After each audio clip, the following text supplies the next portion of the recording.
FM and HD1 Dallas-Fort Worth. Let's go, Cowboys. Always live on the free Odyssey app. From our fan studios secured by DFWsecurity.com, it's time for the Get Right on 105.3 The Fan. Yes, indeed, it is the Get Right with Reg and KG on 105.3 The Fan. I'm Reginald Atatula. Kevin Gray Jr. will join us shortly after hosting Cowboys Crosstalk. We appreciate you rocking with us on 105.3 The Fan, the Odyssey app, twitch.tv/DallasFanCam, the YouTube channel, wherever you're listening, however you're listening. Appreciate you making us a part of your day. We got Alec Medford on the ones and twos. Appreciate you, sir. And, of course, your Dallas Mavs taking on the Atlanta Hawks at the AAC here in Dallas. They're down 67-64. Just started the third quarter.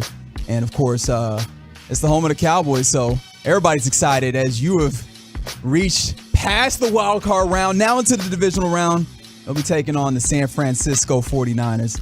So, you know, the whole week, obviously, getting you ready for that kickoff on Sunday as your Dallas Cowboys, Dak Prescott, Tony Pollard, Ezekiel Elliott, CeeDee Lamb, so on, so forth, Michael Parsons, all that, take on Brock Purdy, Christian McCaffrey, Debo Samuel. There's a lot of names. We're not going to do that. We'll get stuck if we keep doing all of that. But obviously taking on the San Francisco 49ers. So in order to give us some insight into the 49ers, and this is kind of an interesting situation here. We're ready to talk to Tracy Sandler of the Tracy Sandler Show on Believe Nation, and she's also the founder of Fangirl Sports Network. Tracy, how are you doing today? I'm good, thanks. How are you? I'm doing quite well. So this is an interesting situation because I believe, if I'm correct, you were on this very station about 4 hours ago talking to the G-Bag Nation. I sure was. All right, so what we're going to do here, we're going to conduct this interview. However, I'm going to do this under the purview of we're just trying to do a better interview than they did. Okay, so throughout this, just go ahead and you can keep tabs on me, you know, and at the end, we're just going to go ahead and rate this and see if we did do better than G-Bag here tonight. How's that sound? Okay.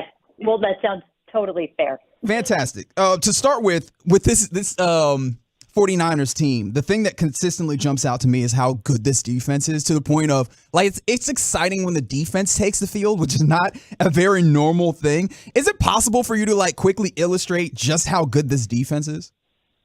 I mean, they're pretty incredible. We've seen very few games. There have been a few where they've struggled, but they're incredible, and their ability to adjust to offenses and make adjustments is unbelievable. But, you know, Nick Bosa is just a joy to watch, to be honest with you. He's so good. He's so talented. Every year he somehow gets better and better and better. But this defense, they're just so locked in. The chemistry is so good among all of them. And what's really cool about that is that they've had a lot of injuries on the defense. So there have been a lot of guys in and out, and the chemistry has stayed, as has the level of play. So it's been pretty exciting to watch that all season. Okay, so with that being the case, right, because I look at this defense and, I mean, incredible. The offense with all of the talented players that we can go on and on naming, in Christian McCaffrey, Debo Samuel, Brandon Ayuk, you know, we can keep going around and around. From a layman's perspective and from afar away, I don't necessarily see where you can attack this team, but does this team actually have weaknesses, and, like, where have teams been able to take advantage of this team? So if they have weaknesses, and there are not a lot of them, if they have weaknesses, there's a little bit at corner. Charvarius Ward's been playing at a very high level throughout the season, and probably had his worst game of the season the other day, but I don't think that's something of too much concern. Deommodore Lenoir on the other side came in for Emmanuel Mosley after Mosley went out in week 5, and he played well. He's been a little up and down, though he did have a very good game the other day. So there's that. I think the other place is they have trouble with mobile quarterbacks, and Dak can run. I don't know that we call Dak a mobile quarterback, but he can run. And if they're able to utilize that portion of his game, then that's an area to attack. That being said, the Cowboys also have a very good defense and a lot of offensive power, and I do think this is going to be a very physical and tough matchup for both teams. So, the Niners, when it comes down to it, like, especially on this offense, and where you've done a good job laying out some of the weaknesses, I guess, they seem to be very multiple, both defensively and offensively. So one of the things about this is they can do a lot of different things, but what are their tendencies? What do they tend towards doing, whether it be offense and defensively? Well, they're a run first team, and that certainly has been working in their favor, especially since they got Christian McCaffrey. So that is something that they've really done a lot of. And, Brock Purdy has brought an element to the offense where if a play breaks down, he can extend the play and find the next guy or the guy after that or the guy after that. His teammates have described him as slippery. And I think defenses would probably say the same because he's been able to escape defenders and, like I said, really extend plays. So that's been just kind of cool to watch. And this offense has done really, really well under him. I think it's a combination of things. You've had Christian McCaffrey in this offense for much longer at this point. You now have a very healthy Deebo Samuel, et cetera. But they are a run-first team, and they always want to be able to run the ball at least 25, 30 times a game. And they feel like if they can do that, they will win football games. And for the most part, that has been the case.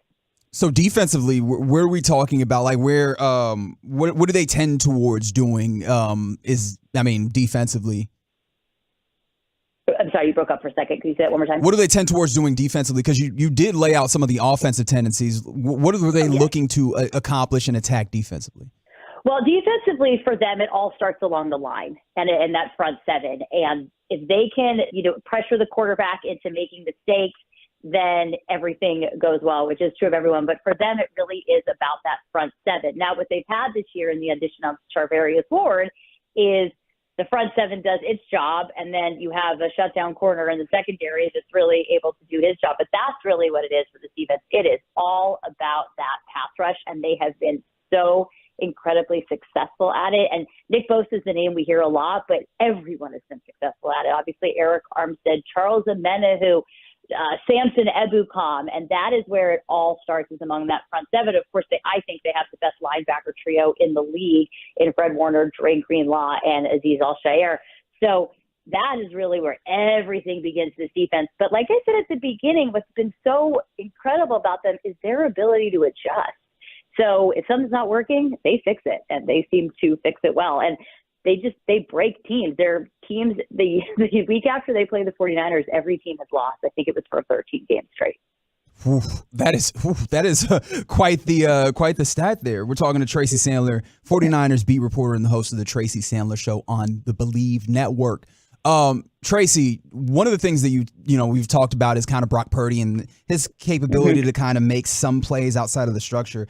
Do we have an idea of how the organization feels about the quarterback situation? Because nationally, I'm sure you've heard, there's been so much conversation about, is Brock Purdy the guy? Do you hand the keys over to him? Do you go back to Trey Lance? Do we have a feel on, or a beat on how the organization views the QBs? We don't really have a beat on how the organization, feels about it. They're pretty focused on the playoffs. They're not really talking future at this moment, which makes sense. I think, though, if you look at what he's done and you look to me, and I did say this on the show earlier, so if someone's listening again, I'm sorry, but the thing that really has stood out to me so much is how much Kyle Shanahan trusts Brock Purdy, and that to me says everything. So from where I'm sitting, he's done enough to earn that position. They may very well have a quarterback competition during training camp, but in my opinion, it would be Brock Purdy's job to lose more than Trey Lance's job to win at this point. We have a while to go until then. We'll see what, of course, happens Sunday. But no matter what happens Sunday and beyond, I think they've just seen so much out of him and the way that he's come in confidently, poised, and just run this offense like a veteran. I mean, it feels like he's been there forever. And I do think what's been really helpful is he was a scout team quarterback for the majority of the season. So he was going against his number one defense, and that experience is probably invaluable. But from where I'm sitting, it feels like he's done enough to earn that starting job. But, we'll see what happens come training camp and beyond. And it's fair that the organization is, focused on this playoff run, and they're obviously a team that's built to potentially go deep. With that being the case, let's focus back in on how they feel. This is clearly a matchup that dates back to last year, and obviously a lot further historically. But last season, you had a very contentious, I guess, matchup between these two teams. And with that being an odd game. Gosh, it was such a strange game. Yeah, absolutely. So, being the beat reporter for this team, what is the kind of the chatter inside the locker room or amongst the team when it comes to rematching in this way? That it's going to be very physical, that the defense maybe even better. Kyle Shanahan talked a lot today about Dan Quinn and how you can really see his stamp on the defense. Of course, Dan Quinn was Kyle Shanahan's boss in Atlanta when Kyle was the offensive coordinator. But, this is going to be a really physical, really tough matchup. And that Dak Prescott, the thing with Dak, it depends which Dak shows up. But they all talk about what a talent he is and that he is one of the top quarterbacks in the league. And you look at the offensive firepower they have there. So that's really been the talk, but the physicality of this matchup, the toughness of this matchup, and that I think this Dallas team is probably better than last year's Dallas team in a lot of ways. And it seems that the 49ers are prepared for that. I kind of want to get to the chatter around town, but before we get to that, like Brock Purdy, I want to go back to that quarterback because, again, he has been pretty special for the, obviously his draft status and for, being able to come in and produce the way that he has. But there's been a lot of open opportunities, and even when he has had to, make moves, he's been able to find deep overs or such, to be able to get, kind of guys out of the backfield who get open in space and then create a lot of yak. Have we seen him really? Is where this team excels. Yak is a big thing for this team. Absolutely. Have you seen him have to be under like immense pressure, like something like Micah Parsons will be able to apply? Yeah, I mean, he absolutely has, but his escapability is, like I said, they call him slippery. Debo said that the other day. He called him slippery. I think that was such a good term for it. But I have seen him under pressure. He just responded very well to that pressure. We saw a little bit of it against the Raiders. It was probably the most of that pressure that we've seen in his time so far. But we've definitely seen it. He's just been able to escape it. Now, that being said, Micah Parsons is, on the level of a Nick Bosa. I mean, these are probably the two top defensive players in the league this year. Of course, against the Raiders, it was Max Crosby, and obviously not taking nothing away from him. But these are two of the top defensive players in the league. So Micah Parsons, I think, is going to present a challenge that maybe Brock Purdy hasn't quite seen yet. I think he'll still be able to handle it, but I do think that is going to be a bigger challenge than he's seen thus far. Now, take me to the Bay, Tracy, as we're talking to Tracy Sandler, 49ers beat reporter and, host of the Tracy Sandler Show on the Believe Network. Take me to the Bay. What is the conversation around town? What are people saying about this matchup with the Dallas Cowboys? What are the gas bags, the likes of, radio shows like mine over there? What's being said? Well, I think everybody feels like the 49ers can and should win this game. I think people do feel, though, that Dallas is probably the best team they've seen in a long time, probably since they played the Chiefs. I'm thinking back through that schedule. When they played Miami was on a run, and that the 49ers seemed to kind of end that. But this is probably the best team they've played in quite some time. So I think there's a little bit of nervousness on that, but a lot of confidence in the fact that this 49ers team just seems to be as hot as can be and executing everything at such a high level. So there is confidence that they'll win. But again, this is probably the best team they've played in a while, and I think it'll be a pretty close game. I'm very interested in this game. I know a lot of people are. I'm sure this will probably blow out playoff rankings ratings rather. With that being said, is there anything that you feel like just generally the people that are talking about this game are missing that you've looked at and just been like, how is nobody talking about this? No, I don't think there is, because this game, there's so much hype around it, and this rivalry goes back so far that I think everyone is kind of dissecting every little bit. And the big stories really are Dak. Which Dak Prescott is going to show up? Is he going to throw interceptions? They're going to be able to force him into mistakes. Brock Purdy, is the clock going to strike midnight on Cinderella? Is that going to be an issue? The lack of experience, and then these two defenses. And I think those are really the big discussions and questions of the game. It's funny. I feel like Christian McCaffrey probably hasn't been talked about quite enough. Deebo Samuel, same, I think, on the offensive side of Dallas. I don't know that everyone's talking about their run game so much, or CeeDee Lamb as much as they should, or about the tight end. But the defenses of the quarterbacks are really the stories of this game. And it's going to come down to that. Who takes care of the football better? Which defense can force takeaways? And I think that is what it's going to come down to, is the turnover battle. Okay, real quick, you brought up running, and I did remember this. When teams have run against the Niners, which obviously few and far between, but when teams have run against them, has it been towards the middle? Has it been towards the outside, kind of horizontal? What does it look like when teams have run against them? It's been a little bit, I think, of all of that, to be honest with you. But they have a very good run defense. So Right. not many teams have been able to run against them. I think it's been a little bit more towards the middle, but it's been so few and far between, and their run defense is so good. I mean, even the corners are very highly ranked in run defense. Like when you look at stats in the regular season, both of their corners ranked in the top 10 against the run, which to me says a lot. So, it's been very few and far between, but it has been somewhat up the middle. But I expect that, Tony Pollard and Ezekiel Elliott will have decent days, but I also think the 49ers are going to be prepared for that because, you've got two pretty talented players there. I get it. Tracy Sandler, the Tracy Sandler Show on the Believe Network, 49ers beat reporter out there in San Francisco. Tracy, I appreciate you very much, but before we let you go, I do need you to let me know. Compared to the G-Bag Nation. No, you have to. That's not fair. These are the conditions. I just want everybody to have fun. That's quite a cop-out, but you know what? I'm going to go ahead and let you live off that one, all right? Thank you very much. No, thank you very much. You have a good one. All right, have a great night. All right, this is Tracy Sandler, Believe Network, the Tracy Sandler Show on the Believe Network, I should say. KG, how you living, my man?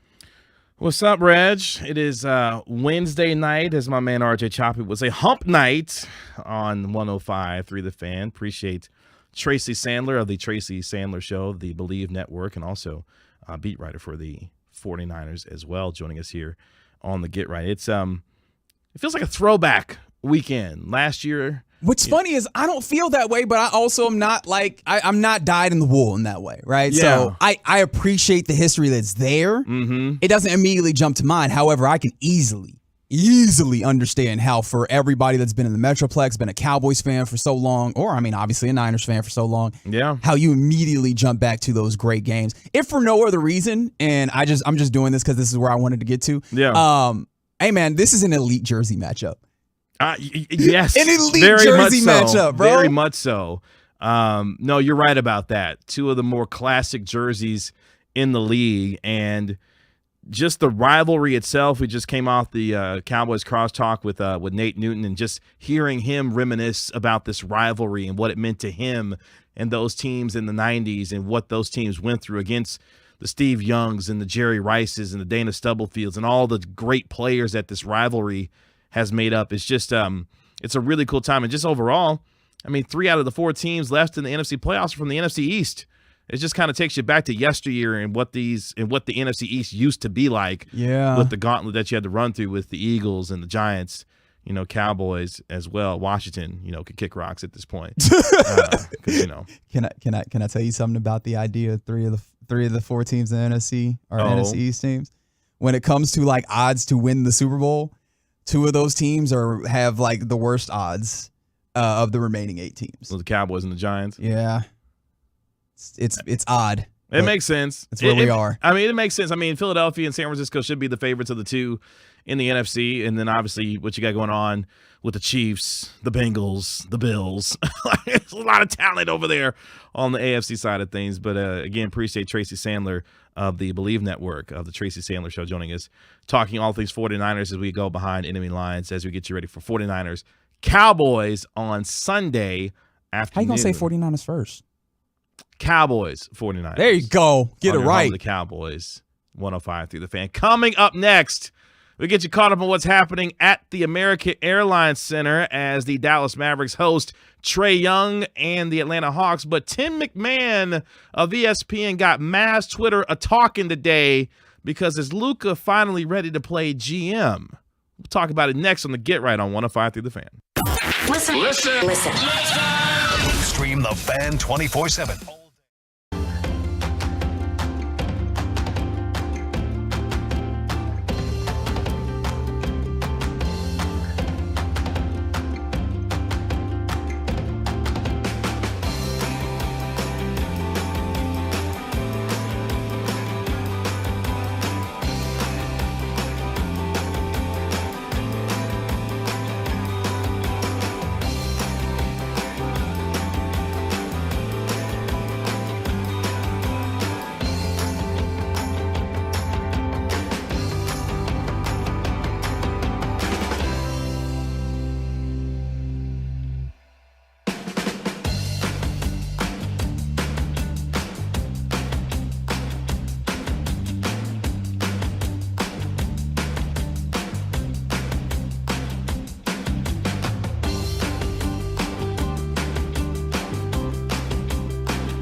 They head west to take on the 49ers. Our pregame tailgate begins Sunday at noon with the Specs kickoff at 5:30 on your home of the Cowboys. 105.3 The Fan. This segment of the Get Right is brought to you by the personal injury lawyers Frankel and Frankel. There's a reason you need a special license to drive a big truck, so companies that hire drivers and put them in a big truck should be held accountable for what happens when one hurts you. Frankly, you need Frankel and Frankel. The consultation is always free. Visit truckwreck.com. Has Luka Doncic discovered his GM voice? What ESPN's Tim McMahon had to say that had Mavs Twitter ablaze today. It's the Get Right with Reggie KG on 105 through the Fan. Kevin Gray, my man Reginald Atatula, Alec Medford holding it down for you here on your Turn It On, Leave It On station. I love you too, 817. I appreciate you joining us on Odyssey and the Odyssey app, the truckwreck.com text line 877-881-1053. Just the 817 though. They said it first. Oh, okay. Mm-hmm. Okay. Yeah. Well, we show love to everyone on the show, Reg. I mean, but if you say it to me first, I'll say it back. Sometimes, maybe. I don't know.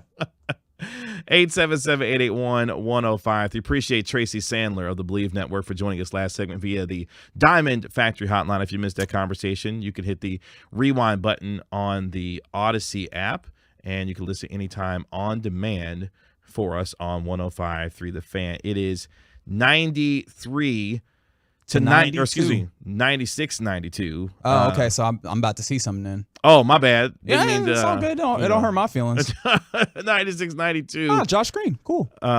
Mavericks up on the Atlanta Hawks at the American Airlines Center. Luka Doncic leading all scorers right now with 26 points. Christian Wood at 20 on the night himself with a couple of blocks for your Dallas Mavericks as they take on Trae Young and the Hawks. But before tonight's game, that saw the return of Dorian Finney-Smith and Josh Green. ESPN's Tim McMahon had a full-length piece today on ESPN chronicling, it feels like every time these two teams get together, someone writes, a long expose about, how they are Luka tied at the hip and Trae Young will forever be tied together, linked together. As Red said, tied at the hip when it comes to their draft day trade that saw the Dallas Mavericks acquire, their future Hall of Famer in Luka Doncic, and Trae Young, of course, going to the Atlanta Hawks. But what happened? Did I say something wrong?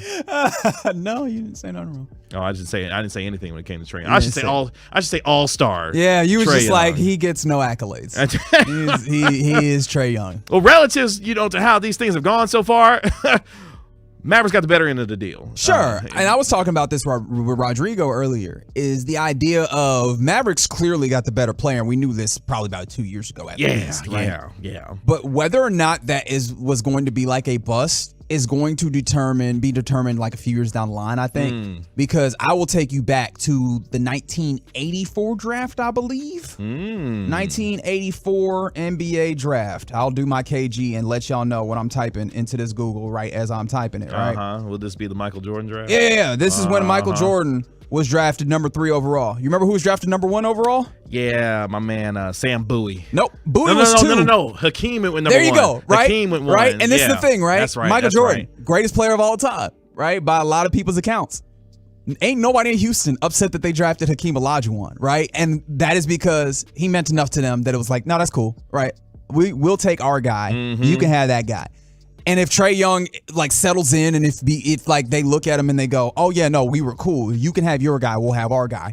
Then it'll be fine. But we're starting to see some things that would make you think that maybe it doesn't go that way, and they will lament that trade.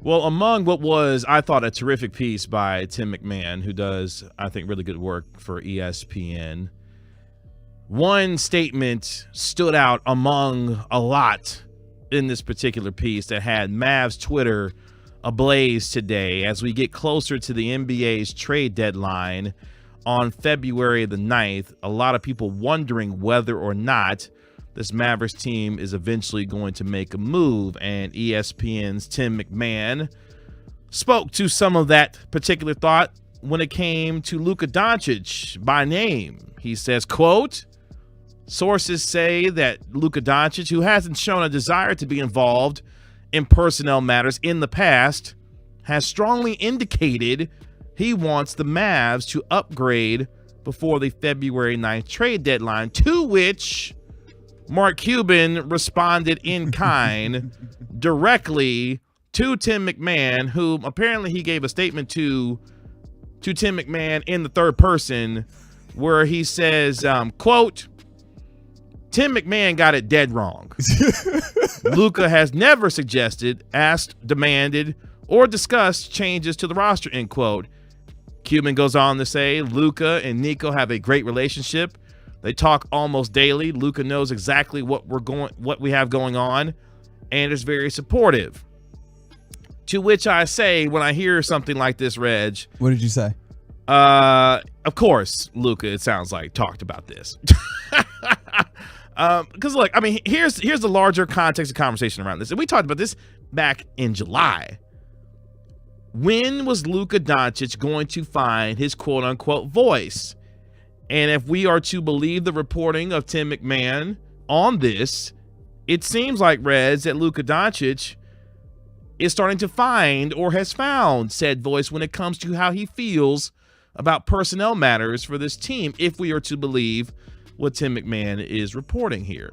This is the tough thing about this, right? Because I'm kind of the opinion that both of these things might be true, what Tim McMahon has reported and what Mark Cuban has said. Mm-hmm. And also Tim McMahon is like an esteemed journalist. Like, I don't think he's in this place just making stuff up. He's not going to put out there unless he's, pretty sure about what he's about to say. With that being said, right, like, I think that some of this, I think that the actual wording of what was said needs to be taken into account here. And what was that exactly that Luka Doncic has made known? Mm-hmm. What is that?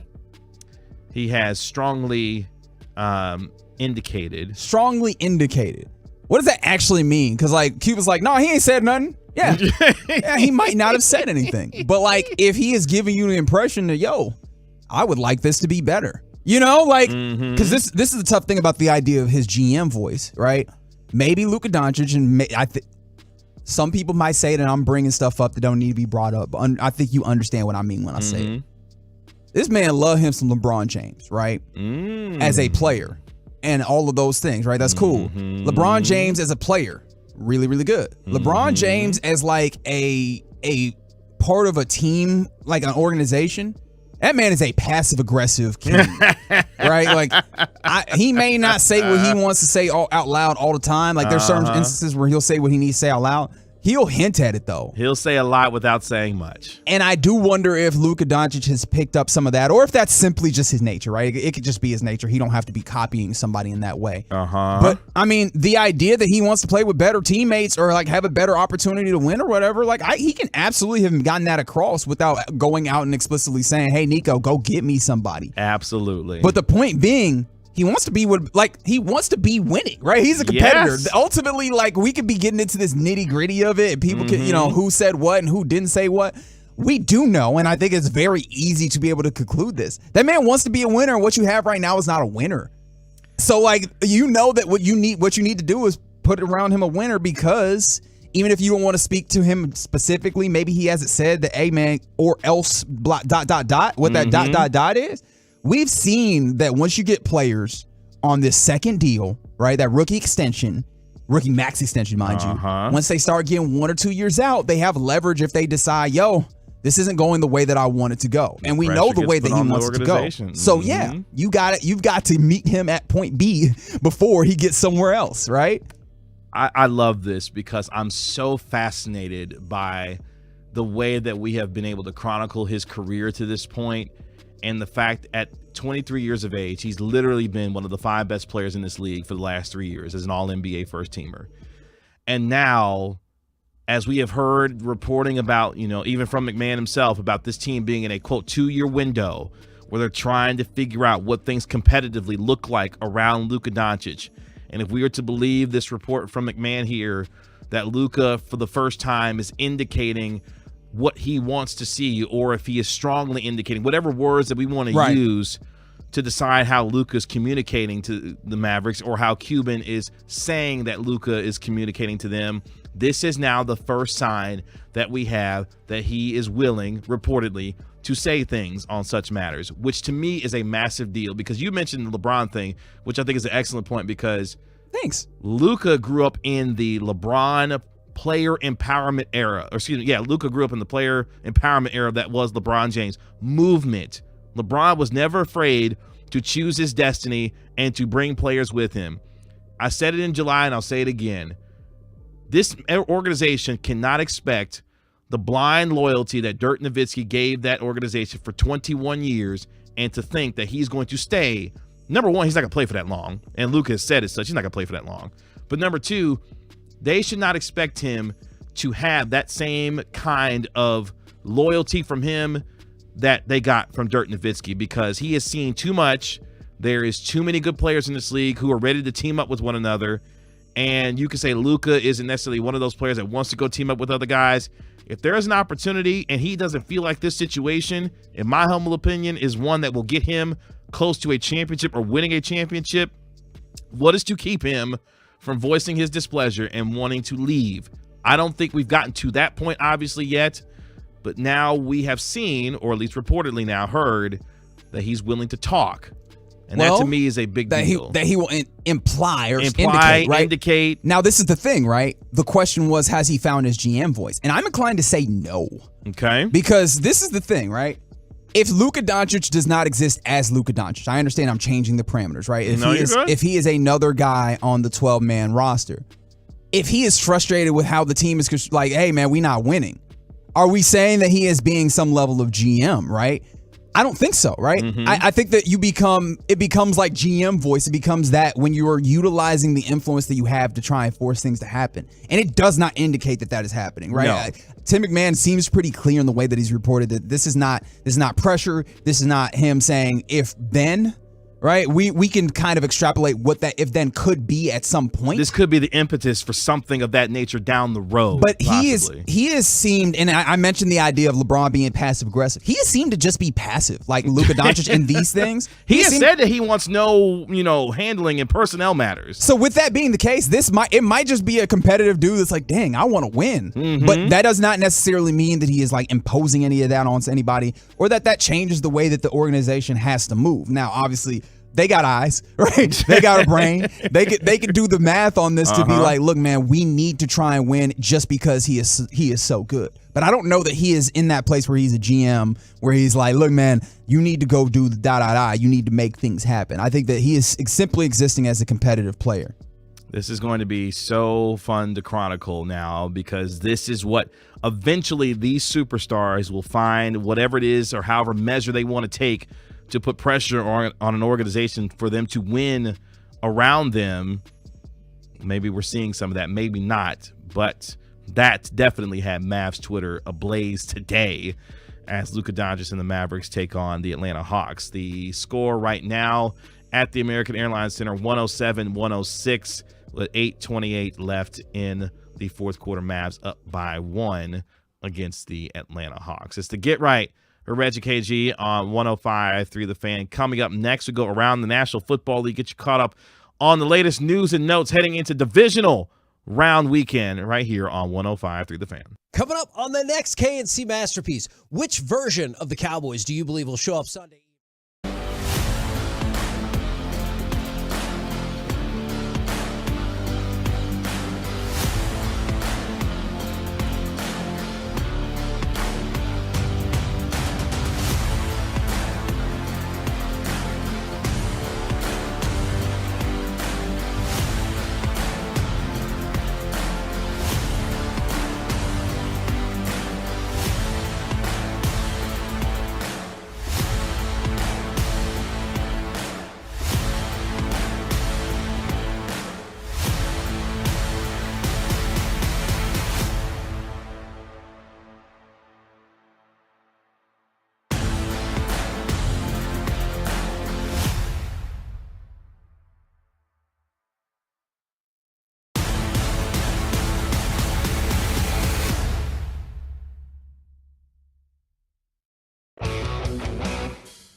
Back here on the Get Right with Reggie KG on 105.3 The Fan, about to go around the National Football League. Kevin Gray, Reginald Atatula. My man Alec Medford holding it down for you here on your Turn It On, Leave It On station. Appreciate you joining us on Odyssey and the Odyssey app. Coming up at the top of the hour here on your home of the Cowboys. The three biggest matchups to watch as the Cowboys get ready to have their date with the San Francisco 49ers. You can find me on Twitter at Kevin Gray Sports. You can find Reg on Twitter at Reg Atatula, and my man Alec Medford at Alec on the radio. Let's go around the NFL here, get you caught up on the latest news and notes in and around the National Football League as we head into the divisional round of the NFL playoffs. Aaron Donald, whose team is not in the playoffs. What? He tweeted. When did that happen? Oh, you know, they went 5-12 this year. Oh. You know, they had a bunch of stuff happen, you know, injury-wise and others. A bunch of stuff happened. Bunch of stuff. I mean, that's the best way to put it. Yep. He says he's coming back, though. I don't know if you saw, but Aaron Donald's Twitter bio caused a stir this past weekend, where at one point it said former NFL D lineman for the Rams in his bio. He then quickly changed it back to say NFL D lineman for the Rams. He's coming back, though. And he says that, yeah, he'll be back. So, yeah, I mean, I would too. Didn't he just do the thing where he said that he would quit if they didn't give him a big old deal? Now you gotta go get that money. You know what I mean? If you quit now, they don't keep paying you. In a reply to his former teammate Chris Long saying he believed Donald would play in 2023, Donald tweeted, "Tell him, CeeLo, yeah, I'm playing. Never said I wasn't playing next year." So it's true. He didn't say that. He never did say it. His bio just had everybody in a tizzy because, you know, that whole Sean McVay thing, whether or not he was coming back. And then we really did all that to ourselves, didn't we? Well, I say we. I ain't do it, but y'all. Well, I struggle with that because, well, yes, McVay has been very open and honest about this. I mean, based on what he was saying, there was up to some doubt whether or not he would come back for next year. Ultimately, he decided that he would come back. Some of this is that we be trying to reverse engineer so that we can get there first. I get there when they let me know. You know what I mean? Like, it's cool. I'll know when they tell me. So, you know, it is what it is. But Aaron Donald, he's going to be back.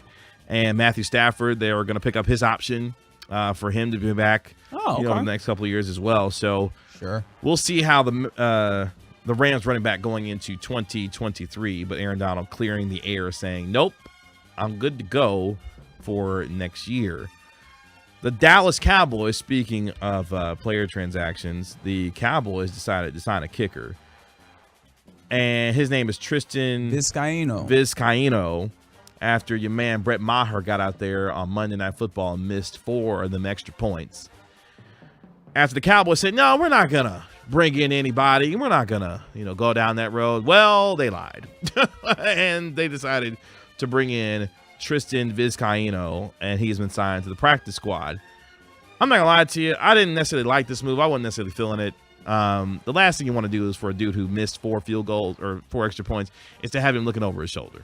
I mean, this is the thing, though. If you're a kicker, you know what the deal is, right? I mean, this is true. They don't get coaching. They don't do nothing. Like, this is real. Kickers are, I mean, obviously everybody's under contract, but I think it makes more sense, like, in our world where most people are, well, I shouldn't say most people, but, like, folks are, you a salaried employee or you a contractual employee. he a contractor. You know what I mean? Like, kickers are contractors in a way that, like, it does not feel the same with the rest of it. Like, everybody else is a part of the organization. Hey, bro, you just here to do a job right quick. You know what I mean? If you can do that job, cool. If you can't do that job, hit the streets. Like, hit the bricks, man. And ultimately, that is how people treat kickers. The problem with the Cowboys is he was really good. And also, he was really good. There's people that have been really good for it, and it just goes bad at times. It went bad at, like, the worst possible time. And also, really, this is what I'm about to say is really the reason. Typically, when you have that bad of a kicking night, the season's over. So, you know what I mean? When that happens, it's just like, all right, we'll get that. We'll fix that on the other way around. Like, when we come around to the next season. Your season kept going, and you had his very no good, very bad day, right? Like, in front of nearly 31 million people. So now you have to see how you're going to do this during the week. And you just can't do that, right? Like, that's just not how this works. Also, hey, shout out to Vizcaíno, who last season with the Chargers made 10 of his 15 extra points. That's your season. I'm sorry, he made how many of the 15? 10. So he missed 5 of them? Diaz, I believe. Yeah. Oh, so he missed 5 of them. Yep. So, okay, cool. Yeah, that's cool. The thing. Yeah, that's that. Look, that inspires confidence. I don't know if that's your knight in shining armor. You know what I mean? Like, it might just have to be. You hope that was just a bad day from your man's Brett Maher. I mean, when we talked to John Fossil yesterday, he said, look, there was nothing during the week of preparation. There was nothing in warm-ups that indicated to him that Maher would get out there and struggle like that. And when Brad Sham asked him about whether or not he believes in the yips, Fossil was like, yeah, I believe in the yips. I also believe in the hot hand, too. So he was just talking about nonsense then. I mean, I couldn't let it go. You take it for what it is, but the yips are a real thing. Ask Chuck Knobloch. Ask Rick Ankiel about some of those things. It's a very real thing. Hopefully it doesn't extend itself into Sunday because they're going to need him on Sunday as well. Speaking of kickers, congratulations to Seattle Seahawks kicker Jason Myers. He got a 4-year contract extension with the Seahawks today. After Seahawks about to run it back. Myers coming back, y'all. Look out, NFC East. Oh, man. Or West, rather. Yeah, the West. That's right. My bad. He earned his second Pro Bowl nod in the last 5 years. The source telling Adam Schefter that the contract is worth $21.1 million. Okay. And includes incentives that would bring its max value to $22.6 million. The extension. Over 4 seasons? Okay. Extension runs through the 2026 season. He's 31 years old. He makes him the second highest paid kicker behind Justin Tucker. Yeah, but he ain't the Baltimore Ravens.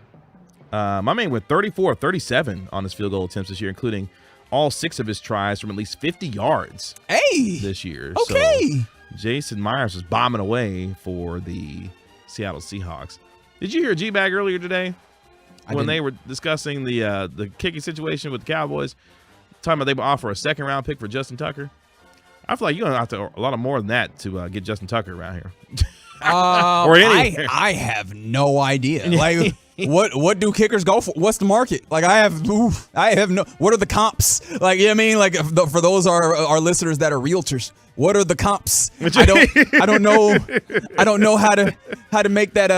That seems like a lot. But hey, Justin Tucker is that dude. Also, how old is Justin Tucker? I think he's 32, 33. Is he really that young? And it feels weird to say that young, but because he's been around for forever. It feels probably like 33. Yeah, there you go. Like, but it feels like he could make it another decade. I mean, if Vinatieri could get out here and kick till he's 55 or whatever he was when he decided to finally leave the game, Justin Tucker, can do it as well. But I don't think he wants to kick for that long. He's got a lot of other interests outside of the NFL that he would actually be pretty good at. Yeah, but it's easy money, ain't it? That is true. That is easy money that he can make for a long time. Speaking of easy money, the Vikings GM expects Kirk Cousins to return next year. Kirk Cousins getting all that guaranteed money right now from Minnesota. What you want him to do? Because this is where we start talking about that quarterback line, right? Yeah. And as much as I, it feels weird to say it, Kirk Cousins above that line, man. Like Kirk Cousins is a good enough quarterback where you're like, where you gonna find another one? Mm-hmm. Kirk Cousins, who will turn 35 this coming August, is set to earn $30 million in cash and count $36.25 million against the team's salary cap in 2023. Ooh, that's a lot of money for a guy that checked down on fourth down or whatever it was. Yeah, but also, look, this is the tough thing about it. If you've got a structure, he will play well within it. Make it plays out of structure, good luck. But ultimately, they got some results out of it. Now, I mean, I don't think they were that good, but they continue to remain like passable as a team, like pretty decent as a team when he's the quarterback, and that is by the virtue of him being a certain level of good. Like we can't make this entirely flat where it's like he is not great, so he is terrible. That would be completely wrong. He's just in that place where because he is good enough, you have to pay him like he's a legitimate franchise player, even though we all look around and we see he's not a franchise player. He's just a good quarterback. But what are you going to do? He's a slightly above average quarterback. He's better than that. He's better than that. I can't give him more than slightly above average. Right. Like, he really checked it down with a season on the line. They was in his kitchen, though. They was in his kitchen, though. They checked it down. If there's one person I'm not giving the benefit of the doubt, I understand it's Kirk Cousins. However, I do think it's fair to say they was in his kitchen. Now, the thing about it is what you would like is just, hey, man, chuck that up there to where Justin Jefferson is, even if he's in triple coverage and you can't really see him. What? Right? Like, it's the same result. Your season on the line, and the one dude you don't scheme up a play for in that moment is the dude that caught for a bazillion yards this year. It might have been the scheme, but catches. It might have been the scheme, but they was in his kitchen is what I'm saying. I don't give a damn. And this is the thing about it, right? In every other situation throughout the season. Kevin O'Connell really looked around and said, "We not gonna find a way to throw the ball to that dude." That's not what KG. Now you being disingenuous. You argue it in bad faith because you know that wasn't the play call. You know the play call wasn't we got to throw it here. The play call was probably to Justin Jefferson, except they was in his kitchen. And this is the thing: in every other circumstance, in the regular season, right, or in the course of the season, when that is the case, the default answer for Kirk Cousins is check it down, and it's the right one, right? Like in every other circumstance, when it's like, look, they in your kitchen, you can't really see what's happening. Get it to the release valve, right? Except this is a situation where it's fourth in your season on the line. Fourth in your season's on the line. He went to the manual. He's like, nope, it looked like the answer is check down. So that's what the manual say. Sorry, boss. Should have put some extra instructions in there. All right, I'll see y'all next shift. Oh, man. They really went undefeated in one-score games just to lose on a check down. That's right. On fourth and down. I know Vikings fans looking around like this sorry sack of a franchise. Like, what the hell? Hey, man, what you mean? They won the division. When was the Vikings don't do that a lot recently. Bounced by Daniel Jones and Brian Dable in the wild card round. I mean, they shouldn't have no reserves about that, like reservations about that. Y'all be trying. They shouldn't. Y'all telling me that Daniel Jones is a franchise quarterback? Who telling you that? Y'all. No, not me. And y'all also telling me that Brian Dable is coach of the year. So like, look, man, why would that might be the case? Why would you be legit? Why would you be disappointed about that? Let y'all tell it, right? Let y'all tell it. The Giants are somebody to be feared or respected. Not feared and respected. That's what y'all telling me. No. Medford may have said that about this whole fear and respect. Medford, you said that? Oh, that's your trip around the kickers in the NFL right here on the Get Right with Reggie KG on 105.3 The Fan. Kickers getting all the good money, man. I guess it's good money if you can. But again, you miss a couple kicks and you out of here. Like there's usually not a lot of room for error. You just caught your man Brett Maher at the worst situation to have that time. Coming up next on the Get Right with Reggie KG on 105.3 The Fan. The three biggest matchups that will determine what will happen between the Cowboys and the 49ers. We discuss those next on 105.3 The Fan. Friday morning, audio gold.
Passed to the divisional round. I know they were in the divisional round in 2016 by virtue of being the number 1 seed in 2016, but winning playoff games, not something that's done very often around here.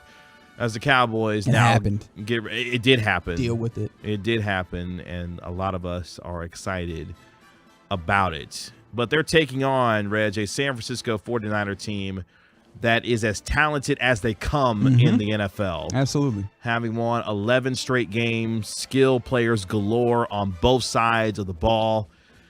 And for Kyle Shanahan, being led by a rookie who was Mr. Irrelevant, who is now undefeated so far in his career, but is surrounded by the likes of Christian McCaffrey, Deebo Samuel, George Kittle. You can go on and on and on. And then defensively, the number 1 team in the NFL with what will be, I believe, the NFL's Defensive Player of the Year in Nick Bosa, 18.5 sacks, led the NFL in quarterback pressures, was dynamite for a terrific front 7 and front 4, that is the San Francisco 49ers. But yeah, I feel like when you said led by, I feel like you should have talked about that defense and not Brock Purdy. But hey. Well, I mean, look, we talk about this a lot, especially as we get to the playoffs. This is a quarterback-driven league, and the fact that not that team. Well, the fact that they're on their 3rd-string quarterback, and he has done the thing that good coaches, I'm talking about Kyle Shanahan, need to do when they have inexperienced players, or just players really in general. Like, put your guys in the best positions to succeed and help them make the plays that they are capable of making. Brock Purdy is making the plays that he is capable of making. Which is hitting dudes booty butt naked open. And that's a credit to Kyle Shanahan schematically and what he's done to find and exploit mismatches and utilize the skill sets of his guys. And I think that's what a lot of people marvel and enjoy about Kyle Shanahan as a coach, is that he looks at his guys and says, how can I put you in position to succeed? What skill set do you have that I can exploit in a mismatch that allows our team to be successful on a consistent basis? And they've done that to the tune of 11 straight games. But there's some individual matchups that I think are pretty fun to look at in depth. And this comes from Bleacher Report here, providing us this content. And let's start with the tight end battle, because quiet as it's kept, because he didn't talk on Monday night, Dalton Schultz was phenomenal. 95 yards, a couple of touchdowns, and had the best tight end performance that we've ever seen in a Dallas Cowboy uniform. Oh, that's spicy. I mean, I thought it was up there with some of the best, if not the best performance we've seen. Not going to argue with you. I'm just saying that's it's a little spicy. It's interesting because we juxtapose that by the fact that he's going to be a free agent when the season's over with, and the Cowboys got a couple of guys in Hendershot and Ferguson who they believe is their future, but maybe you might have to. I don't know. We'll talk about that later. But the tight end matchup is fascinating here. Dalton Schultz, who is arguably Dak Prescott's safety blanket, most comfortable with. For sure. Going up against a guy in George Kittle who is as dynamic of a tight end as you can find in this league. Terrific blocker, physical, fast, catches everything, and really helps this offense for San Francisco in a number of ways, not just from pass catching, but really physically helping in the run game with Christian McCaffrey and Elijah Mitchell doing their thing there. I think this is a fascinating tight end matchup, given you've got, quiet as it's kept, 2 of the best in the NFL at the tight end position. Yeah, but this is interesting because this is not an actual matchup. This is a box score matchup. Because Dalton Schultz will be facing a monstrous defense. Although it has been legitimately the best defense in the league, there are some things that, you have an opportunity at attacking because no team is 100% perfect.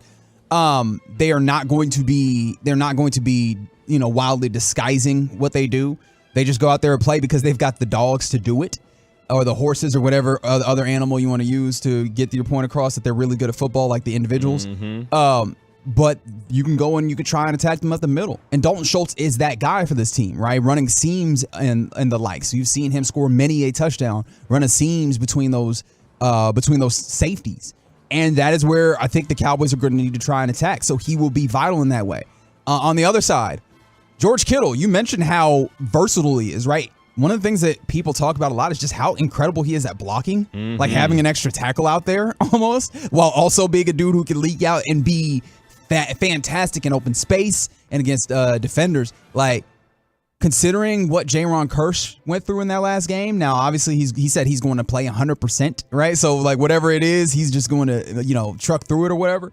But Jaron Kearse has been one of the big, hey, I can cover a tight end type dudes.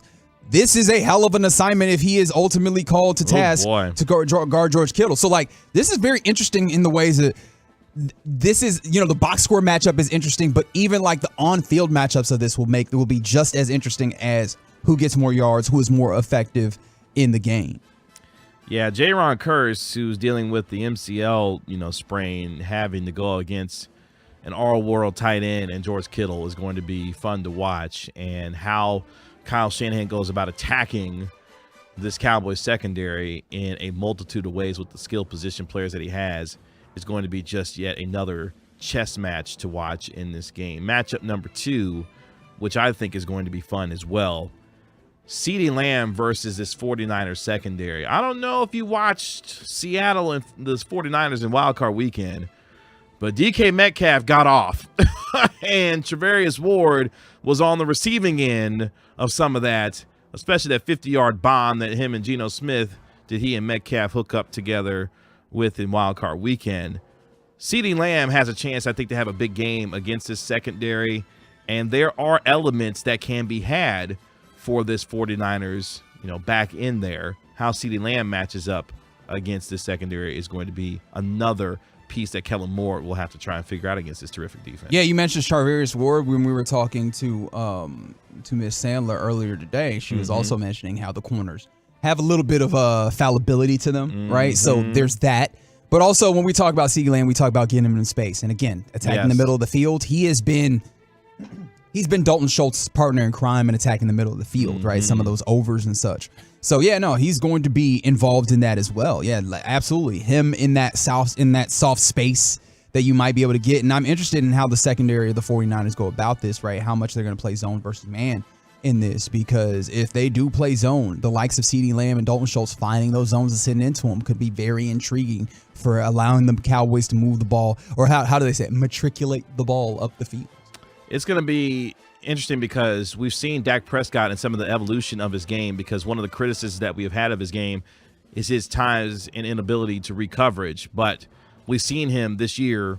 The Philadelphia Eagles found out the hard way where he went, 24-24 against zone coverage. If you blitz him, he is lethal when it comes to extra defenders coming after him. He can beat you in a lot of different ways. And if you choose to allow Schultz, these tight ends, CeeDee Lamb, to exploit you in the middle, of these zones, especially if you're playing cover 3 looks and allowing the guys to be able to roam in the middle there, you may have some opportunities to be able to make some plays and to be able to move the ball down the field. But the last matchup I find here is going to, I think, determine what happens on Sunday. And I'm going to throw Deebo Samuel into this one as well, because I was going to need to expand this one. Yeah. It's Christian McCaffrey versus the Dallas front seven. Now, I throw Deebo Samuel in this mix because he's a wide receiver that runs the football as well. And we know about, Christian McCaffrey, Elijah Mitchell, good back. But the running element and the ways that San Francisco can run the ball, whether it be the jet sweeps, the end arounds, the creative ways that they run the ball, gap integrity is going to have to be at its highest point for the Cowboys, because if they don't, they will exploit you if you don't find a way to be a sure tackling football team and find a way to ensure that your run fits are where they need to be. Because if you don't, this is a 49er run game that can gas you. Yeah, gas absolutely. You quite a bit. Absolutely. And what's funny about Deebo Samuel is if you make him exclusively a wide receiver, he's not an elite one. What makes him elite is that he does all of these other things and that he can be utilized. And so you're absolutely right. This is a running team. They like running the football. But what's funny about the Niners is every one of their skill players, like individually, is really good. Yes. And they all do some elements of the offense. Like I don't know if you remember, now this is a really weird reference. Soccer like the Netherlands, maybe 2 decades ago, they got into this thing called total football, where anybody on the pitch, regardless if you're a defender or a forward, would be expected to be able to play anywhere on the pitch. So if you ended up in a place where you were the striker, but you kind of got back, now you the center back, right? Now you need to be able to competently play this role. Their offense kind of does that, you know what I mean? And with that being the case, how many times do you see Christian McCaffrey end up motioning out and then running routes and putting a defense out of their natural position. So when I saw Christian McCaffrey versus the front seven, I'm thinking Christian McCaffrey against linebackers and the ways in which the defense, I'm not sure if they will play man, but I do think the way that you stop or, kind of are able to neutralize the way that all of these skill players play is playing man. And then, what happens when you have those guys in man coverage? How does that end up going? I'm very intrigued to see how this defense decides to try and handle, obviously, Christian McCaffrey, who is one of the gems of this team, but also Debo and Brandon Ayuk and all those things, right? Like those other guys that have the speed and the capabilities of making things happen in open space, which they frequently do.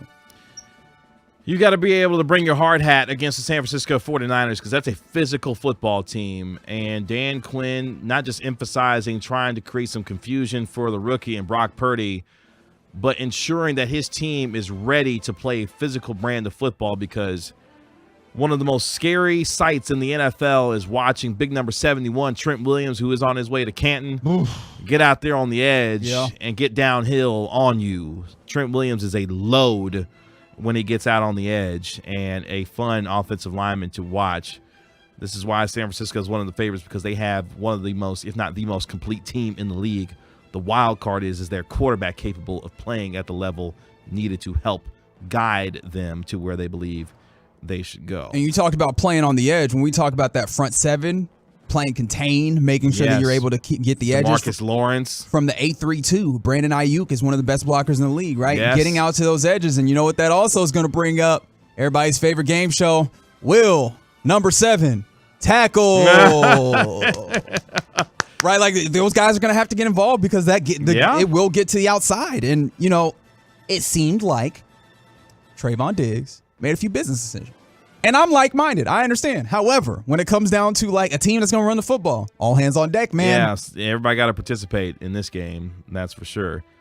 That's some of the biggest matchups to look at when the Cowboys take on the San Francisco 49ers on Sunday at 5:30 on the Dallas Cowboys Radio Network, of course, at 105 through the Fan. Some programming notes to make sure we get to you when it comes to everything happening as we prepare you for Cowboys 49ers. Don't forget, tomorrow at 8 a.m., with Sean, RJ, and Bobby, Greg Olson, Fox's A-Team, who's going to be on the call with Kevin Burkhardt.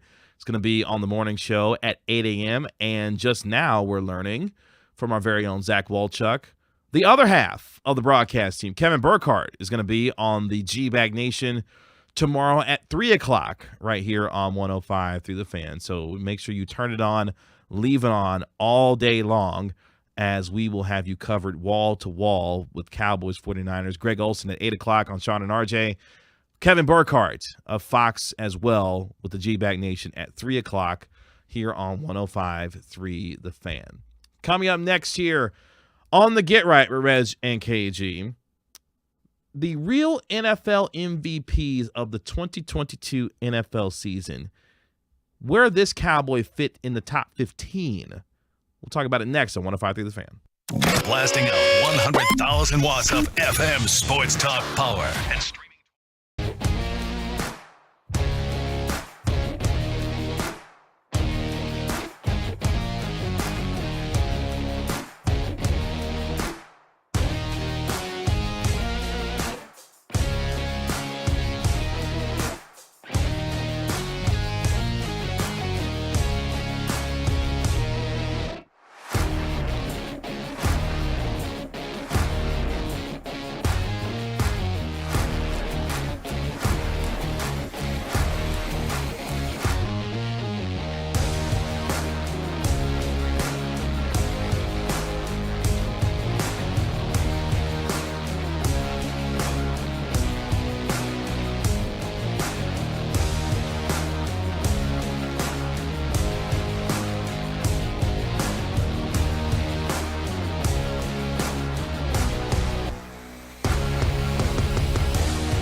Back here on the Get Right, we're Reggie KG on 105.3 The Fan. Who are the real MVPs of the 2022 NFL season? We'll get into that conversation here on your home of the Cowboys and Texas Rangers. 105.3 The Fan. Kevin Gray, Reginald Atatula. My man Alec Medford holding it down for you here. Appreciate you joining us on this Wednesday night. It is a final at the American Airlines Center. The Mavericks fall to the Atlanta Hawks 130 to 122 as the Mavericks fall to Trae Young and company. DeJounte Murray, though, was fantastic for the Atlanta Hawks. He had 30 points on 12 of 18 from the field as the Atlanta Hawks shoot 57% from the field, 50% from the free throw line, and 95%. Good gracious. So they went 57, 50, and 95 Is that with the good? Atlanta Hawks tonight. Yeah, that's not bad. Okay. Meanwhile, I mean, the Mavericks didn't shoot poorly. I mean, they did drop 122 points. They shot 52% from the field, 38% from three. I mean, that's not bad either.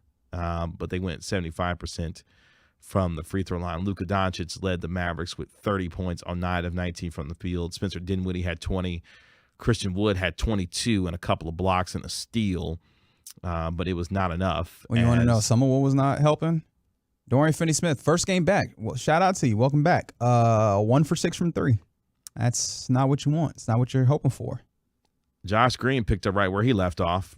Didn't miss a single shot tonight. He did go 2 of 4 from the free throw line, but he went 3 of 3 from the field and 1 of 1 from downtown. Yeah, at 9 points. Sorry about that. He's definitely looking like a piece that is going to be incredibly helpful, right? Like the energy that he immediately gets as a catalyst off the bench, or immediately brings, I should say, like that is very evident, and the ways in which he is attacking the rim very well and obviously shooting well. He's been helpful, and it's very evident that, I mean, if he stays around, right, that he will be a piece that is helpful off your bench. It's so crazy. Real quick on that, because I remember the scouting report on him was obviously the high energy and the motor for him, but the one thing was is if he could develop a jump shot, especially from beyond the three-point line, he could be something that was a very valuable asset to a team. And we are seeing some of that come to fruition. I mean, I'm not gonna lie though. I mean, watching Desmond Bane and Tyrese Maxey, Sadiq Bey. I mean, yeah, but you give Josh Green a lot of credit for the development of his game and picking up right where he left off after returning from the elbow injury. Unfortunately, though, it was not enough as the Mavericks fall 130 to 122 at home to Trae Young and the Atlanta Hawks. More on that game a little bit later on in the show at the top of the hour. Get you caught up fully on what happened tonight at the AAC. Who are the real NFL MVPs of the 2022 NFL season? Interesting content put together here from Seth Walder of ESPN. He is their analytics guy and goes about it with a different method of stacking the NFL's top 100 most valuable players of the 2022 season. So bear with me here as I kind of line out real quick how he goes about his methodology here. So he goes with on how he decided to reconcile valuing different positions. He said he focused on how much of value a player created relative to an average starter at their position. So that means quarterbacks was going to dominate the list, the top of the list, because the difference between the best quarterback and an average quarterback is much larger than the difference between the best guard and an average guard. So you're going to see a lot of quarterbacks in this list, but he also is inclined toward database evidence, so ranging from pass block win rates to, receiving tracking metrics. Also relied on qualitative analysis such as Pro Football Focus grades, awards with all pro teams, and the opinions of colleagues and people who work in the league. So that just kind of gives you an idea of how we set this up when it comes to some of the most valuable players in the league. Yeah, maybe the most simplest portion of that to help understand is like, value to the average. Yes. Right? So naturally, I think we both can guess who was the number one player on his list. The most underrated player in the NFL. Wait, what? Patrick Mahomes. What? Did I say something wrong? Please elaborate. The most underrated player. Do you think we take his greatness for granted? Yeah, that's the whole point, right? This is something that the homie Charles McDonald at Fourverse on Twitter Where's Charles working at this point? I'll find out. But Charles, very good football dude. In the offseason, like, we were doing a lot of things. We were talking about a whole bunch of different things. And, of course, they got rid of Tyreek Hill, the Chiefs did. And, people were kind of looking at him almost as an afterthought. We've gotten too comfortable with his greatness. That team and his cast of characters got worse, would you say, right? I would agree. He's thrown for 400 more yards than he did last year. Right? Like, what? He's thrown 4 more touchdowns than he did last year. Yeah.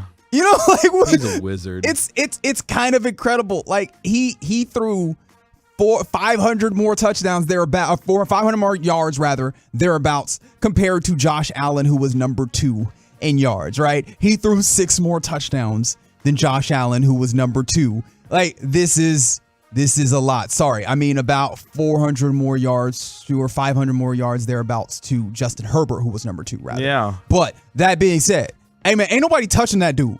No. And if we appropriately valued him, we would not be talking about no Jalen Hurts or nothing else as the MVP. Correct. Like, he has reached NFL LeBron levels, where it's like, we got to give the MVP to someone not LeBron. Like, non Patrick Mahomes division is not what we're doing. He should be the runaway winner this year. I mean, he got 49 of the 50 first place votes for, first team All Pro. He's the best that this league has to offer, and why I trust the Chiefs more than any other team in the league in these playoff situations, because they've got that dude. Now, I know Joe Burrow and the Bengals kind of own Mahomes right now, when it comes to on the field play. But if there is one dude I want making a throw for me right now, it is Patrick Mahomes. He's so good. He is so I didn't mean to eat up all the time. I'm sorry. No. I mean, look, he's earned it. He has definitely earned it. But yes, Mahomes definitely comes in at number 1. The aforementioned Josh Allen and Jalen Hurts come in at number 2 and 3. Joe Burrow comes in at number 4. Look, man, I've said it before. I'll say it again. The Bengals is not what you want to see in the playoffs.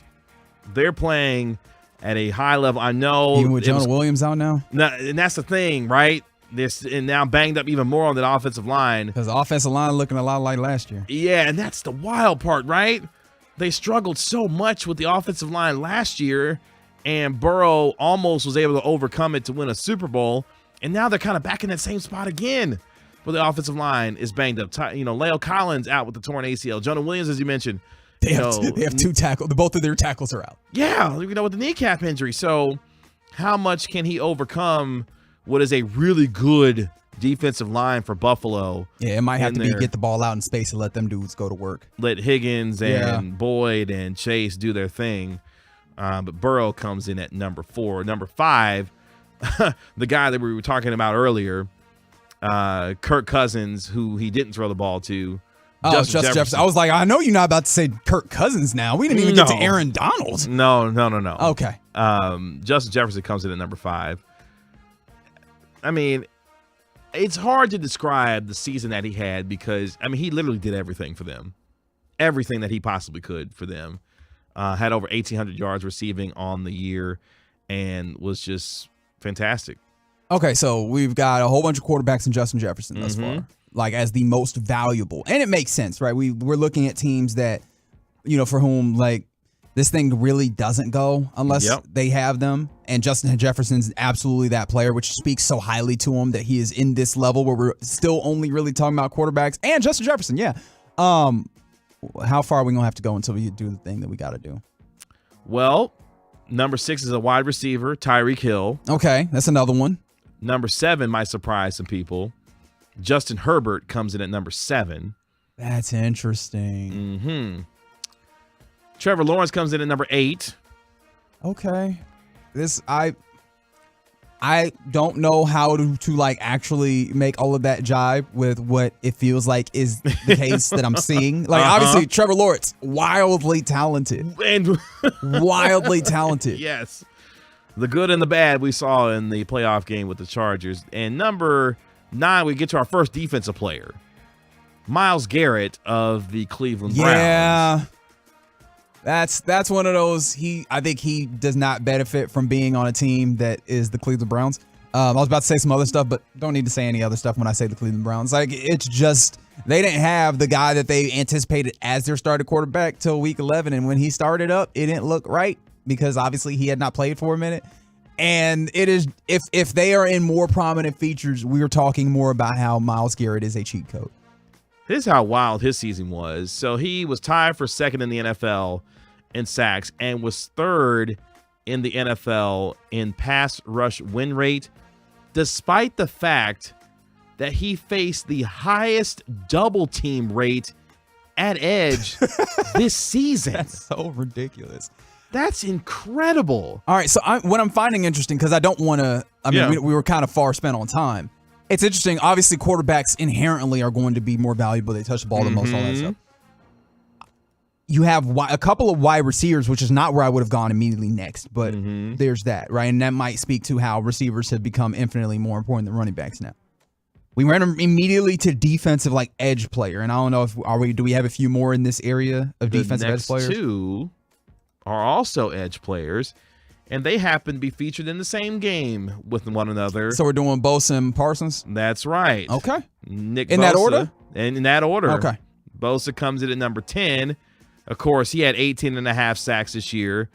48 quarterback hits on the season. That was 13 clear more of Max Crosby and 21 and 22 more than Micah Parsons and Myles Garrett. Hey, man, these dudes are bad men, right? Like, all three of them, and we're talking about these defensive ends. I do find it interesting, right? We already understand how biased the metrics are towards the value of a quarterback. That the highest valued person on this Dallas Cowboys team is Micah Parsons. That's very true. Right? Like, I with the Dak Prescott thing, obviously he's clearly a good quarterback, right? And he came in at number 21 on this list. Compared to Micah Parsons, what number again? Number 11. Wow. No, I thought, because when he's good, he's really good. I just wonder if that's, like, in some ways telling of, put the team on your back nature, right? Isn't quite in the levels of some of these other guys that we're talking about. But it also tells me, based on this list, this is what the NFL values now. Obviously, the quarterback has always been valued as the most important position in the sport. But the dudes who catch it, and then the dudes who go after and sack the quarterback, that is where your value lies. And that is why I think going into these playoffs, we were so on top of Micah Parsons having to have the kind of effect on this playoffs that we think he could have, based on what the value is of guys who get after the quarterback relative to the dudes that are throwing it. Because if you can find a way to affect the quarterback, you're going to be in a lot of winning situations. And this list also tells me that if you're going to be playing for meaningful games in the playoffs, you have got to be at the top when it comes to the most important impact positions in the sport. Right. Absolutely. You got to have impact players, right? Yeah. With that being said, because I know it's going to be something that a lot of people are thinking about, you said that Dak Prescott is 21. Who's in that neighborhood? Who are we talking about? Hassan Reddick came in at 22. Okay. Devontae Adams at 23. All right. CeeDee Lamb was at 24. Wow. Okay. So number one territory. He there. Like, that's one thing it does feel like. We got to the end of the season where you looked around and we're like, oh yeah, a whole bunch of things saying CeeDee Lamb is the number one wide receiver, like in the way that, like an ace as opposed to a number one starter, right? With baseball. He is number one wide receiver, or wide receiver one in that way, And he's absolutely earned that when it comes to his play on the field, over 1,300 yards this season, making himself a real bona fide number one wide receiver. But I thought that list was fascinating, just given some of the makeup of it and who is and who isn't in the playoffs and what you need in order to succeed to win in this league. Quarterback, got to have a good one. Wide out, not bad. To get the ball to. And a dude that can hit the quarterback a lot. That helps to win games in the NFL. That's some of the most important players when it comes to MVP this year. KG, before we go, because this is an interesting point brought up by the 832. And I'll read the tweet, or the text rather, verbatim. I had no idea Dak was the oldest quarterback in the playoffs. Did you realize how young this quarterback, like the playoffs skew on quarterback? Because Dak is 29. and he's the oldest? Like let's look at the teams that we have Now, in the wait a playoffs and their minute. quarterbacks, right? That remain in the divisional round. New York Giants have Daniel Jones, Philadelphia Eagles, Jalen Hurts, Dallas Cowboys, Prescott, of course, San Francisco 49ers, Purdy, yeah, rookie, Jags, Lawrence. Chiefs, Oh, yeah, Mahomes is younger than Dak. Cincinnati Bengals, Of course, Burrow. Wow. Buffalo Bills. Like, we have really turned this thing over on Wow. quarterbacks, like, right under our nose. So Dak is the elder statesman of this group? Isn't that wild? That's nuts, man. Oh, boy. Because I don't know how many people view Dak as, like, an old quarterback. And I don't guess think, we're talking about the quarterbacks that are left. right. And obviously. I don't think that he's necessarily an old quarterback. But you look around and you go, oh, man, And he's only in his 7th year. This is a young dude's game at this point. It's kind of Ooh, incredible boy. how that's flipped up on it. Coming up next, it's AM on the FM. Where are we going with that, Mr. Medford? Yeah, so I got the question of the day per usual, and I've got some crazy betting stories. That's coming up next on the Get right here on 105 through the Fan. Coming up in the next G-Bag Nation, it's your chance to sound off on Cowboys 49ers in the week.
500,000 downloads and counting. This is cool. Get Cowboys Insider Access by downloading Love of the Star with Brian Broaddus and Bobby Bell. Presented by Boomer Jacks on Odyssey or wherever your favorite podcasts are found. Back here on the Get Right with Reggie KG on 105.3 The Fan. Kevin Gray, Reginald Atatula. Yo. Alec Medford holding it down for you here. About to do a little AM on the FM here in just a moment. Don't forget programming notes tomorrow. You want to turn it on, leave it on all day with Sean and RJ, the KNC Masterpiece, and the G-Bag Nation, and, of course, the Get Right on 105.3 The Fan. Greg Olson, one half of the Fox A-Team, is going to be joining the morning show at 8 a.m. tomorrow. Also, Cassidy Hubbard of ESPN going to be with the morning show at 9 a.m. talking a little Mavericks basketball as well. Yeah, she worked sideline for this game. As the Mavericks unfortunately went down tonight to the Atlanta Hawks at the AAC. And also on the G-Bag Nation tomorrow, the other half of Fox's A-Team, Kevin Burkhardt going to be on the program at 3 o'clock on 105.3 The Fan. So make sure you turn it on, leave it on all day. I got two more things to bring up. Yeah, right? you got it. When it comes to programming note, Rangers Hot Stove tomorrow, is it not? 7 It p.m. is 7 the very p.m. first Rangers Hot Stove Baseball show coming, y'all. of the season tomorrow at 7 p.m. right here on 105.3 The Fan. Hard to believe that we are So just close. a few weeks away from spring training opening in Surprise, Arizona for your Texas Rangers, who had a busy offseason. Spending all the money. Ray Davis, spend that money, Ray. Yes, sir. Second thing, your Dallas Stars are in action, and they already have a goal on the board. Ty Dellandrea is your goal scorer, so it's 1-0 over the San Jose Sharks. There's about 7 minutes left in the first period. But right now, I think it's time for this. What does this button do? Please, please, do not push the button. You have no idea what it...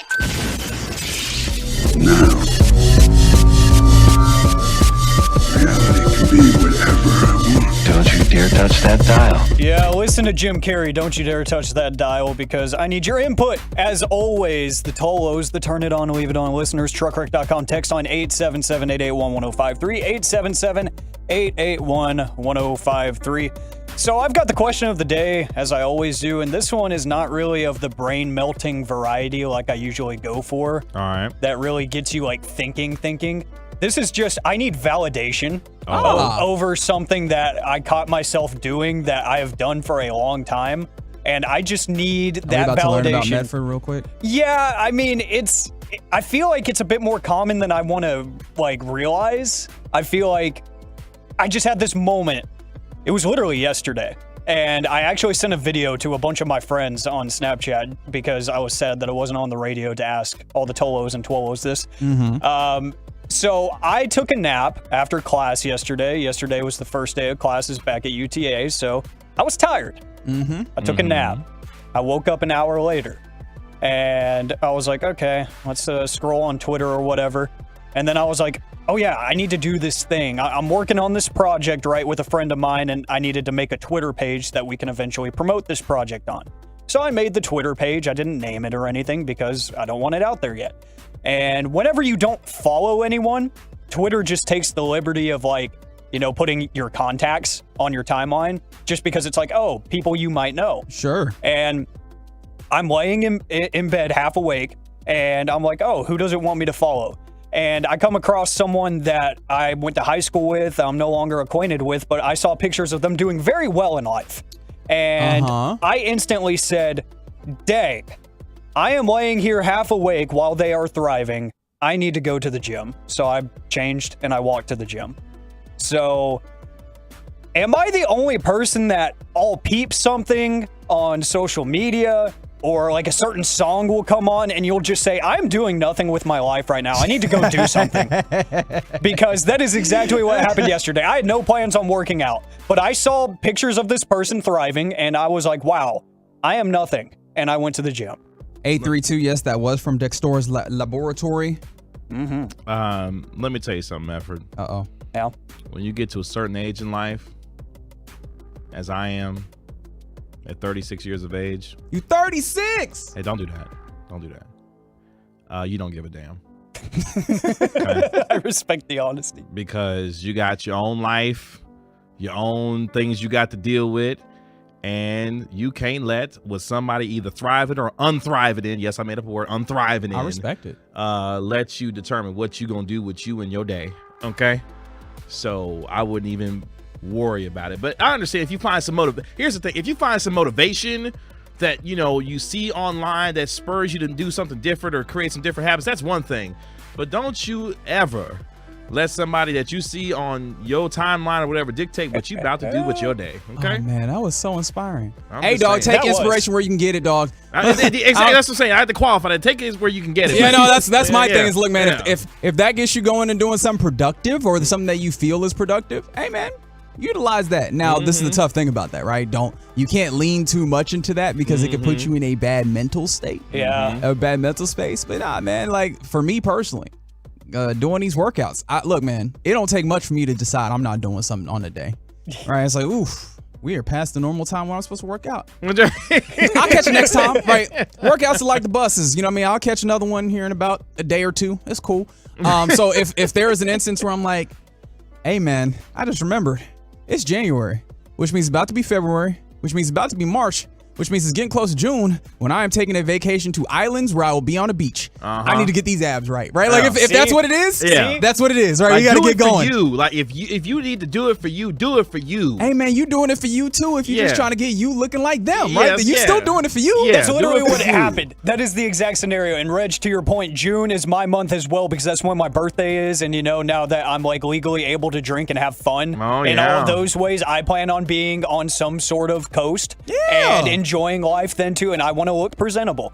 But swaggy booties, I take offense. They said, get your butt in the gym. You look like you weigh 120 pounds. I weighed myself this morning at the gym and I came in at a cool 154. Okay. All right, talk, Manfred. I'm actually down because I took a break from the gym because I had some like stuff going on with my stomach and everything in and out of doctor's offices, what have you. And I took a month and a half off and I lost 8 pounds and I was very sad. Yeah, but I mean, being healthy is more important. Also, I'm very disappointed that was like a real medical thing because I wanted to make a boo-boo joke. See, because I thought that's what it was, and then it went on for like a month, and I was like, you know what? I should probably go to the doctor, shouldn't I? And he was like, yeah, you need some medication, bud. So here I am, but. Yeah, so I'm seeing a lot of the same sentiment here from the Tolos as KG, you know, just kind of like do what you need to do, and same from Reg, do what you need to do to get that motivation. And let's see. A17, fellow Maverick softball player here. What's up? Mav up. Hey. That's pretty cool. This is from the 5-7. Like on the softball team, like y'all play at Allen Sachs Maverick softball? Because that's dope. Yeah. Life is not a competition.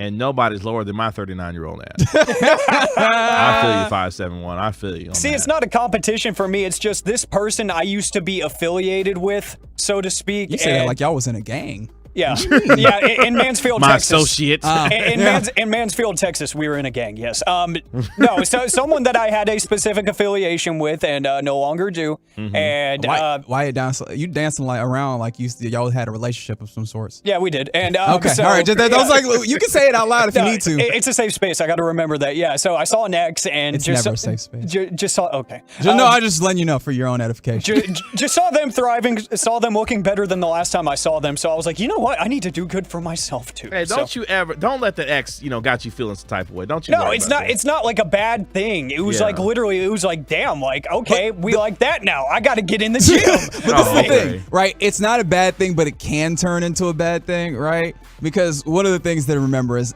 I don't like the saying social media is not real life, because the fact of the matter is, like, social media is a tool and people put their lives, real life people behind it. Right. But however, I think people say that in order to remind you, like, it is rare that someone is giving you all of their life there, True. right? So, hey, man, they might look good, but you don't know what's going on, right? So, like, yes, taking care of your body and all that, like, get right, and if that's, get looking right, and if that's what, what you want to do, and if that's what's pertinent to you at that point, cool. Take care of all of it, though. You know what I mean? Like, take care of your mental. Don't allow, hey, man, I gotta get my body right to try and, keep up to whatever standard. Mess up your mental portion of this, because, look, not everybody's doing great all the time. And even if they aren't doing great, they won't let you know all the time. So Just do you, Medford. Do you. See, and the reason I was okay with even presenting that is because for the past month or so, the mentals have been probably the best they have been in years. Like, if we're being honest, because we all know some of the events that have happened in the past few years. Yeah, you've been through some tough stuff, my boy. Yeah, and I've been feeling good lately. So, when I saw that, I was like, oh, it's time to gym. So, I just needed the validation that other people do that, and I've been getting that. So, thank you for validating me and my weird happenings in my life. But one thing that I would like to share with you is the story that I found on Twitter on how much it really costs to be a, quote, VIP high roller in Las Vegas. Because at Rick Golfs, who calls himself a mediocre golfer, but he is very rich. He's winning then. He won golf. Yeah, he's considered a VIP at one of the casinos in Vegas, and he made a whole Twitter thread that is really interesting on how much it actually costed him to become a VIP at this casino. Okay. And it started one night when he was playing a $5 slot machine at the Cosmo, and he expected to lose a couple $100 and leave. Instead, he played for hours, and he took home a total of $25. Nice. He ended that night with gold status. Gold status gave him free rooms and a bunch of free food and drinks, so he was addicted. He put $66,000 through the slots in 2016 with a net win of $2,000. What? He left with $2,000. So he profited, but he only took home $2,000. So he was like, okay, crazy luck. I'm going to keep doing it. In 2018, he felt like a king. A limo would pick him up from his hotel and check him into the VIP lounge. And now he was getting 900 square foot rooms with giant balconies overlooking some fountains out there in Vegas for free. And he ran $183,000 through the slots that year and lost $14K. So he wanted to keep going to VIP status. And he made a whole spreadsheet on how much this actually cost him. Not a spreadsheet. It took him 7 years. Uh-huh. And he lost a net loss of $34,847. He spent $800,000 on slots. But he won a lot of that back, ultimately losing about $35,000. Yes, and he won a lot of it back in terms of what he got for free with that VIP status. Okay.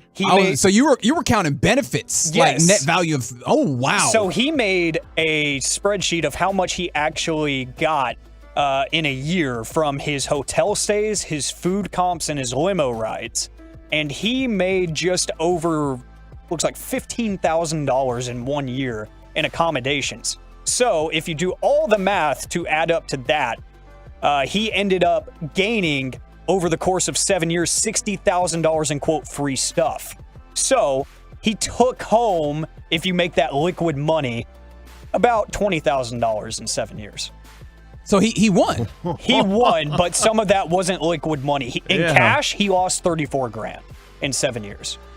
Ooh, and boy. so he says, was it worth it? 100%. Tons of great memories. Should you do it? No. Insane luck is what he credits it. And he said his mom lives out there in Vegas, so he was going to spend the money to go out there anyways.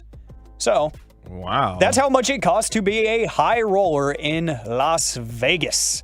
If you like got about hell to me. $800K to put through slots over 7 years, go for it. And he was just playing slots. He wasn't out here betting on his own acumen on the blackjack table or nothing. He committed to the slots because he found that was the most mentally sane way to bet money because it's more luck than anything. Yeah, that's what I'm saying. Some of these people are like, nah, I will beat the system and forget that the house always wins. Oh boy, that's really discouraging to try to be a high roller. Yeah, and that is how we do some high rolling here in AM on the FM on the Get Right. Coming up next on the Get Right, we get you caught up on the latest headlines and some random thoughts here with the Get Right or Educate You on 105 through the Fan. Download the Odyssey app and keep us with you. Everything you need. Listen to your favorite shows, get podcasts, and much more. Yes! From DFW Sports Station, 105.3 The Fan.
Hour to get right. We're Reg and KG on 105 through the fan. Kevin Gray, Reginald Atatula. My man Alex Medford holding it down for you, and you turn it on, leave it on station. You all good over there? My shoulder still hurt. Oh, I don't think I told you. I hurt my shoulder playing basketball yesterday. Oh, really? Yeah. 877-881-1053. Give Reg some medical tips on how he can help fix his left shoulder there. They don't tell me to slam it in the door. I don't know. The text line don't feel like it liked me today. It's all good. I love y'all. It's all good. Give Reggie some remedies on how he can fix the left, shoulder pain that he's got. The answer is ibuprofen and rest. Get you a hard foul or something? What happened? I don't even know. Like, look, I'm not 36. However. All right. I'm 30, right? Uh-huh. And I think this is just one of those things where, you got in the game. I don't know. I don't think there was anything in particular, but, just came out with something hurting, So you just got to. No hard foul. Nobody put you on the ground. Nah. Nothing like that. Nah, I don't think so. I mean, there was a couple dudes going strong to the paint, but, I mean, I took that in the chest as opposed to, like, on the left shoulder, so I don't know. We're going to get to some headlines here in just a moment. I will never stop playing basketball because I hate running. So this is the way that I can actually get cardio in. But you got me to thinking about something that I have never been able to stand. Ooh, Tiger Bomb does sound like a good idea. When it comes to pickup games, I cannot stand the dude that thinks that they're in the NBA and that this is like their NBA finals. Like, bro, this is a pickup game at the Y. If you don't sit your non-basketball playing ass down somewhere thinking that you about to go out here and go for 40, 10, and 10 in this rec league game, sit down, bruh. I can't stand the dudes that go way too hard in the paint for some random pickup games. Like, nobody's watching you or scouting you for you to get to the league to try and play with one of these teams, bruh. Like, it's just a solid pickup game. We're trying to get some cardio in, some exercise in. I mean, if you good, you sound like you mad at people being good. The people I didn't say that. No, the people I'm mad at. The people that I'm mad at are the try too hard. The try hard guys. Okay, the try too hard guys. Now you worry, or you're at the risk of like hurting somebody because you coming down below people when they're landing and like all sorts of that type of stuff. You know what I mean? Like trying to take charges and stuff. Yeah. And now people are in collisions for no reason. Yeah. Out here thinking that you better than what you actually are. Like you're supposed to be the one that we're talking about getting the cardio and the exercise in, building some camaraderie with the guys that you're playing with. But you out here doing too damn much. You think you're Jason Williams slapping the floor at Duke or something. Like, come on, man. Like, nobody wants you to be, Wojciechowski out here slapping the floor like you had a fifth grade, basketball game with, game on the line. Like, relax. From the 972. That's where you're wrong, Kev. Somebody from the NBA is coming to the 24-hour fitness to scout me, brother. Don't dash my hopes. Please. The only way they come into your 24-hour fitness is if Carmelo's there. Because, he's a 24-hour fitness, star. I don't think he'd be at 24. I think he'd be at, like, Equinox or one of them upscale whatever it is. Trying to keep us out of them high-rise gyms in New York, whatever they got out there. But nobody coming to scout you at your 24-hour fitness. Relax. Ain't nobody coming to see you. Someone said do some rowing, best form of cardio. I know, but it's boring compared to basketball. Like, I know I can get cardio other ways. I just don't want to. I'm just saying. I'm going to put up with this injury. Y'all just do too much. Doing way too much, man. I love Parcheesi and backgammon. Don't get me. Look, I can do both. I can play basketball and take up trouble. You know what it really needs to be? I just need to start getting my old man game on. You know what I mean? Uh-huh. Do less of the athleticism type things and more of the skill things and the watch this. You don't know nothing about this young fella. I gotta develop my old voice too because that didn't sound old enough. You know what I mean? Really? You got an old man voice? No, I don't. That's my problem. Okay, I gotta figure that one out. Okay. We're supposed to be doing headlines or something here. Oh, this is much better. Oh, okay. But yeah, you'll get it. It just naturally comes as you get older, or not, as people have been, wanting to have me get more bass in my voice, like they was asking for last year or something like that. So you can talk like this.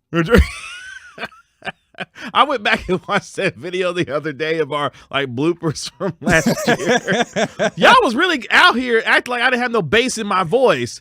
Out here having me do Batman, reads and stuff, talking about Stephen Jones and whatnot, man. I enjoyed that. We talk about nonsense in this hour. That's kind of the whole point. Oh boy. Medford, you got any suggestions for Reg to help him with his shoulder pain? The icy hot is always good. You know what's ironic, Reg? I'm actually dealing with the left shoulder as well. Oh, no. What'd you do? I was doing some of them pec flies in the gym. Because you looked at the you pictures. guys got to get in the gym today? The pictures had you going hard. It wasn't yesterday. It was... He was like, let me see them 20s. Actually, let me look at IG one more time. Give me the 50s. Give me the 50s. Bring the 50s over here. It was Sunday, and I just I overextended a little bit. Yeah, it happens. We gonna make it. It happens. Why did 972 taking shots? KG, you have more bass in your voice than Hanklin, at least. Wow. I mean, it's true. I mean the bar is on the ground. You're taking, Wow, Medford. Wow. Okay, shots fired. From a 972. Kev, come to the PSA League in Plano. Big game we play in 40 over league against the Tylenol Terror. See, this is the thing. Wait, what? I think you done mixed this up. KG not playing. Do you play? When was the last time you played hoops, KG? Do I look like I played hoops in any I time don't know. in the last Look, decade? Come on, man. I'm not here being judgmental, Kevin. Maybe you might get on the hoop and drop 20 on him right quick. I don't know. I need to take my butt to the gym and go play some basketball. But life does its thing, and that doesn't necessarily happen and work out. Bills and family and stuff. But I'm more interested in the Tylenol Terror. Is that a real team? That is a great nickname, by the way. Like I feel like that is a great nickname for the dude who comes in with both knees in a knee brace.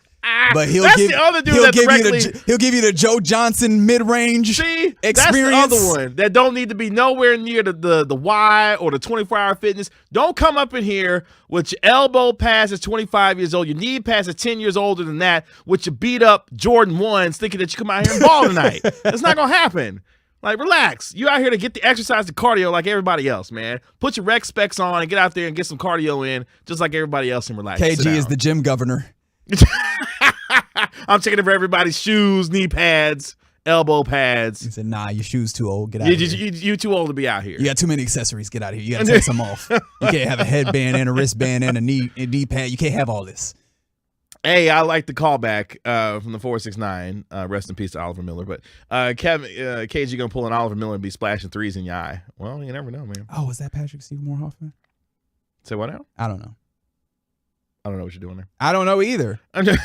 I took a random shot I missed, and I just jogged back down the court. You know what I mean? Sometimes it be like that. From the 469, you got to say, look out there now. Look out there now. Watch out there, young blood. Yeah, that's the old man phrase right there. That's the new age old man phrase. Don't reach. Watch out there, young blood. Don't reach, young blood. It's getting there. I'm working on it. Trevor.com text line. What's the old man phrase that you like to use on your kids? Or just in general? Or just in general, yeah. What's the old man phrase that you... The one that I like to use on my little brothers is, what you know about that? You don't know nothing about that. You don't know. That's mine. That's a good you don't know one. nothing about that. You don't know nothing about that at all. You don't know nothing about that. Manfred, what's the old man phrase you've been hit with that that resonates with you? Oh, the you don't know about that is like seriously. My dad does that to me all the time. Like he'll see me buy a vinyl from like the 80s or something. He'll be like, what you that's know perfect. About that? Yeah, what you know about that? What you know about that? Come in with a Kiss CD or something, whatever. When I was a kid, and he'd be like, what you know about that? You don't know nothing. See now, that's what your problem is. That's another one. That's what your problem is. Or you're doing too damn much. You're doing too much much all the time. That's your problem. You're doing too much. That's your problem right there. Are we doing this to avoid mentioning the fact that the Mavs lost to the Hawks tonight? Is that what we're doing right now? I mean, they lost. Oh, there we go. There you go. It happened. Now, Jason Kidd had a very interesting quote apparently after the game, talking about this team's inability on defense as of late.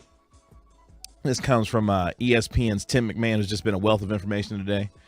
Did you realize that the Mavericks have allowed over 130 points for the third straight game? I didn't, but that one hits a little bit harder in the chest because you had a couple of your defensive players coming back in this game. Yeah. I mean, obviously, when the Atlanta Hawks are playing together and pulling in the same direction, they could put points up. So that's something that will happen. However, you were hoping to maybe stem the tide in some ways by having Dorian Finney-Smith back and having Josh Green. Yeah, they gave up $136 on Saturday to the Portland Trail Blazers, a loss. They gave up $140 to the Portland Trail Blazers on Sunday, a loss. And now $130 tonight to the Atlanta Hawks, a loss. To which Jason Kidd said after the game, quote, on how to solve the Mavs' defensive problems after they allowed 130-plus points for the third straight game, quote, if it's with this personnel, then you have to keep asking or demanding for those guys to play defense. It's not just the offensive end. It's a shoot around. In this league, if you don't do that, no matter if you have Luka or Kareem or LeBron, you're going to lose. Doesn't matter how many points you score, you're always going to be short. So until we put a better effort into playing defense and understanding what we have to do, we're going to give up the score. We're going to score 120, but we're going to give up 130, 130, 140. Yeah. One night we might even give up 150. Oh wow, that's something that, hey, we have reached the time of year. Wasn't it about this time last year where Jay's a Kid tried to call out his team? It was a little bit earlier in the season, but yeah, it was around December. It's like early December last year. I should know because I was the one that asked him the question. I remember that. It was Kevin Gray. It was Mavericks. It was kind of wild. But here's the problem with that. When your calling card is supposed to be on the defensive end and you have to out here and plead your guys to, hey, let's just stop giving up 130 every night. Can we do that? Could that be good? Yeah. That's kind of an issue. It's but kind of an issue. The tough thing about it is, hey, man, you can try and make a cake, but if all you got is tuna and mayonnaise. Can you make a cake with that? No, that's what I'm saying. You I'm can't. like, that's like you can maybe try and shape it into a cake, but it's just gonna be a really sad tuna salad, right? Like that's what it. So ultimately, I think some of this is you don't have the dudes to play the defense. I think. I don't know why I ended up with tuna and mayonnaise. Yeah, I'm about to say that's a hell of a cake recipe that you tried to come up with. My thought was what was going through my brain in that moment, because as you can tell, did not think ahead. I was just like, what are things that are not going to be in a cake ever? Tuna and mayonnaise. Boom, got it. Send that to the front lines. Like that's the way my brain worked. It was like, it's good. It works. Send it. Press play. Oh man. From the 972 old head phrase. Got to get warmed up first, young blood. That's a good one. Another one that came in from the 214, because this works across, like not even just at basketball, across. Give me 2-3 minutes. Just give me a couple minutes. Just give me whatever it is. That's Daddy, you want to play? Just give me a couple minutes. Yeah, give me a couple. Oh man. Okay, I'm glad that was. Because that one is a perfect one for your kids when you don't want to be bothered for an extra 10-15 minutes. Hey baby, just give me a couple more minutes. Give Daddy a couple more minutes. Are you a couple of minutes and then you actually go do it, or is it a couple minutes? Or are you the tomorrow? Do you do the tomorrow? Oh, it's at least an hour. Is it the hey, Daddy, I want to go to the museum. Okay, we gonna go tomorrow. Let me tell you something, like clockwork. We gonna go tomorrow. Every single day. We gonna go tomorrow. When I pick up my daughter from school, within an hour of this child coming home, Daddy, can I get a snack, please? Give me a couple minutes, baby. Just give me a couple minutes, okay? Give me a couple minutes. Daddy at work right now. Give me a couple minutes.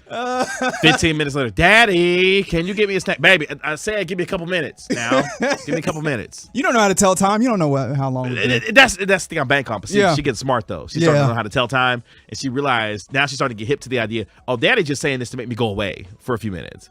And now she just continues to relentlessly come at the door until I get her. Yeah, can we give KG some advice on next level old man things to say so that he can move away from the couple minutes? Yeah, I know, because that one's starting to get worn out because she's starting to catch on. Let's see here. From the 903, they want J Kid to cook but don't want to buy the groceries. They talking about front office and Mark Cuban. Man, there's been a lot of sentiment turning against Mark Cuban, man. Oh boy, it's been a lot of. But we knew this was coming. Yeah, at some point the heel turn was coming. And now Luka reportedly, strongly indicating that he wants the Mavericks to make moves. Me too, dog. And low-key, Mavericks fans been waiting on Luka to say, all right, Luka, say something. Say something. Because I think Mavs fans believe that once Luka starts to say something, then this will move the front office to start possibly making some moves. But here's the thing, low-key, they don't have nothing nobody wants. They don't have anything that anybody wants right now in the league. And I'm not giving up my first round pick. I'm not giving up anything of significance to go get Bojan Bogdanovic. I'm not doing it. Well, there was an interesting thing that was floated that maybe, do we want to talk about tomorrow a little bit? Yeah, we can do it tomorrow. Yes, that is a tease for about 22 hours. Enjoy. But no, there are some things that might end up being future helps, but I don't think there's anything that will get you closer to the idea this year. This is just going to have to be a stopgap year, I think. Oh boy. Well, yes, we definitely have to talk about that tomorrow. From the 972, kids are the worst invention ever. Hey, yo, that's a lot. You're doing a lot right out the gate, man. That's a lot. Oh, man. Good way to get them, Dad. Can I have a snack answer? You got to eat some food first. Kids hate eating food for some reason. Yeah. the addition that me and my family would typically do, real food. You gotta eat some. You gotta eat some real food. You gotta eat some real food first. That's another one. As if that snack ain't real. It does not exist. This is imaginary food, dog. You gotta go get the real ones. Oh man, from the 469 old man phrase. Hold on. Yeah, that's a good one too. Oh, that's a good. We'll see. Oh, that's another great stall tactic. One. That's another one. That's a fantastic one. 254. We'll see is gold. Because technically, you ain't lie. Exactly. I'll think about it. You got to live on the line of it is and it ain't gonna happen, but you got to give them enough, enough of a maybe to feel like it possibly could happen. Yeah, I wish they gave parents manuals for how to raise these things, because my wife and I look at each other every day. We kind of laugh, and we tell each other, it's like they really sent us home with this thing with no manual on how to take care of it. Good luck. It was like, here's the car seat, here's the kid. Good luck with that. Okay, thanks. Make sure that thing's alive, though. Man, look, you want to talk about an accomplishment every day? If nothing else, keeping that child alive is an accomplishment. We got You'll Understand When You're My Age. Shout out to Swaggy Booties. Oh, that's a good one. Oh, that's a good one. Do you all ever read the live chat? Are you on Twitch or on YouTube? Because I do apologize. I be forgetting to read. I'm YouTube. on the Twitch. I'm in there with the Twolos right now. Yeah, I need to do better about the YouTube. I apologize. From Swaggy Booties, KG should try to recruit these tryhards for the Mavs. Damn. I mean, who do you think's playing for the Mavs right now? And with that, that one could hurt me. Oh boy! Coming up next on the Get Right with KG and Reggie KG. Can we have a little bit of a Brock Purdy conversation real quick? Because I do think that him as the quarterback is interesting. Also, why did Stephen A. Smith have to apologize to Rihanna? All of that next. It has the entire sports world locked in. Jerry Jones.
This segment of the Get Right is brought to you by the personal injury lawyers Frankel and Frankel. There's a reason you need a special license to drive a big truck, so companies that hire drivers and put them in a big truck should be held accountable for what happens when one hurts you. Frankly, you need Frankel and Frankel. The consultation is always free. Visit truckwreck.com. From the 817, you know what? I'm drinking this water, then you ain't thirsty. Facts. Another old man phrase that y'all are pouring in on the truckwreck.com text line. 877-881-1053. It's the Get Right with Reggie KG on 105.3 The Fan. Kevin Gray, Reginald Atatula. You 36. Okay. All right. Okay. I think they got the point. All right. They got the point. Alec Medford, who just graduated from high school yesterday, hold it down here. Congratulations. Thanks, man. I appreciate that. I don't like that I didn't get an invite. Go Jags. Right here on 105.3 The Fan. Joining us. Appreciate you joining us on Odyssey and the Odyssey app. Appreciate the 817.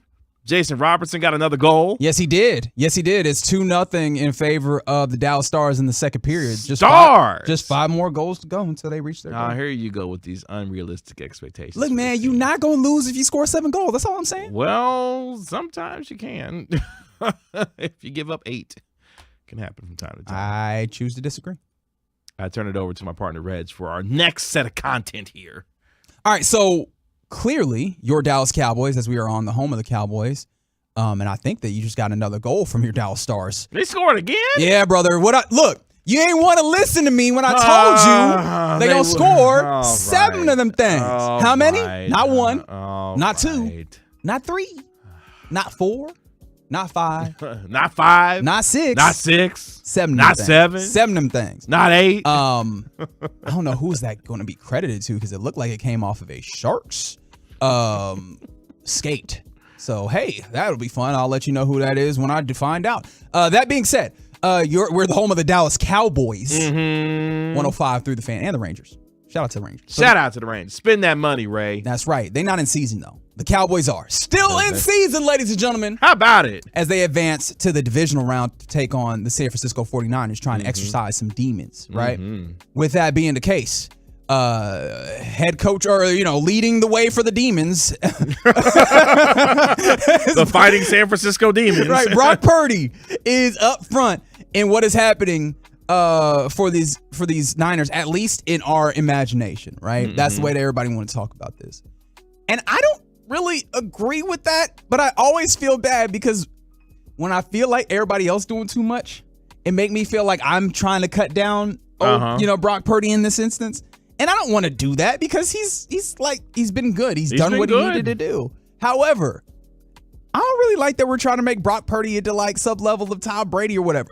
And really, Tom Brady, I say that particularly, not like he's the best player in the league, but that, hey man, he was a 6th or 7th round pick and nobody believed in him. But look at him getting out here and just the circumstances of how he came to be the starter are really eerily kind of similar to what happened with Brady.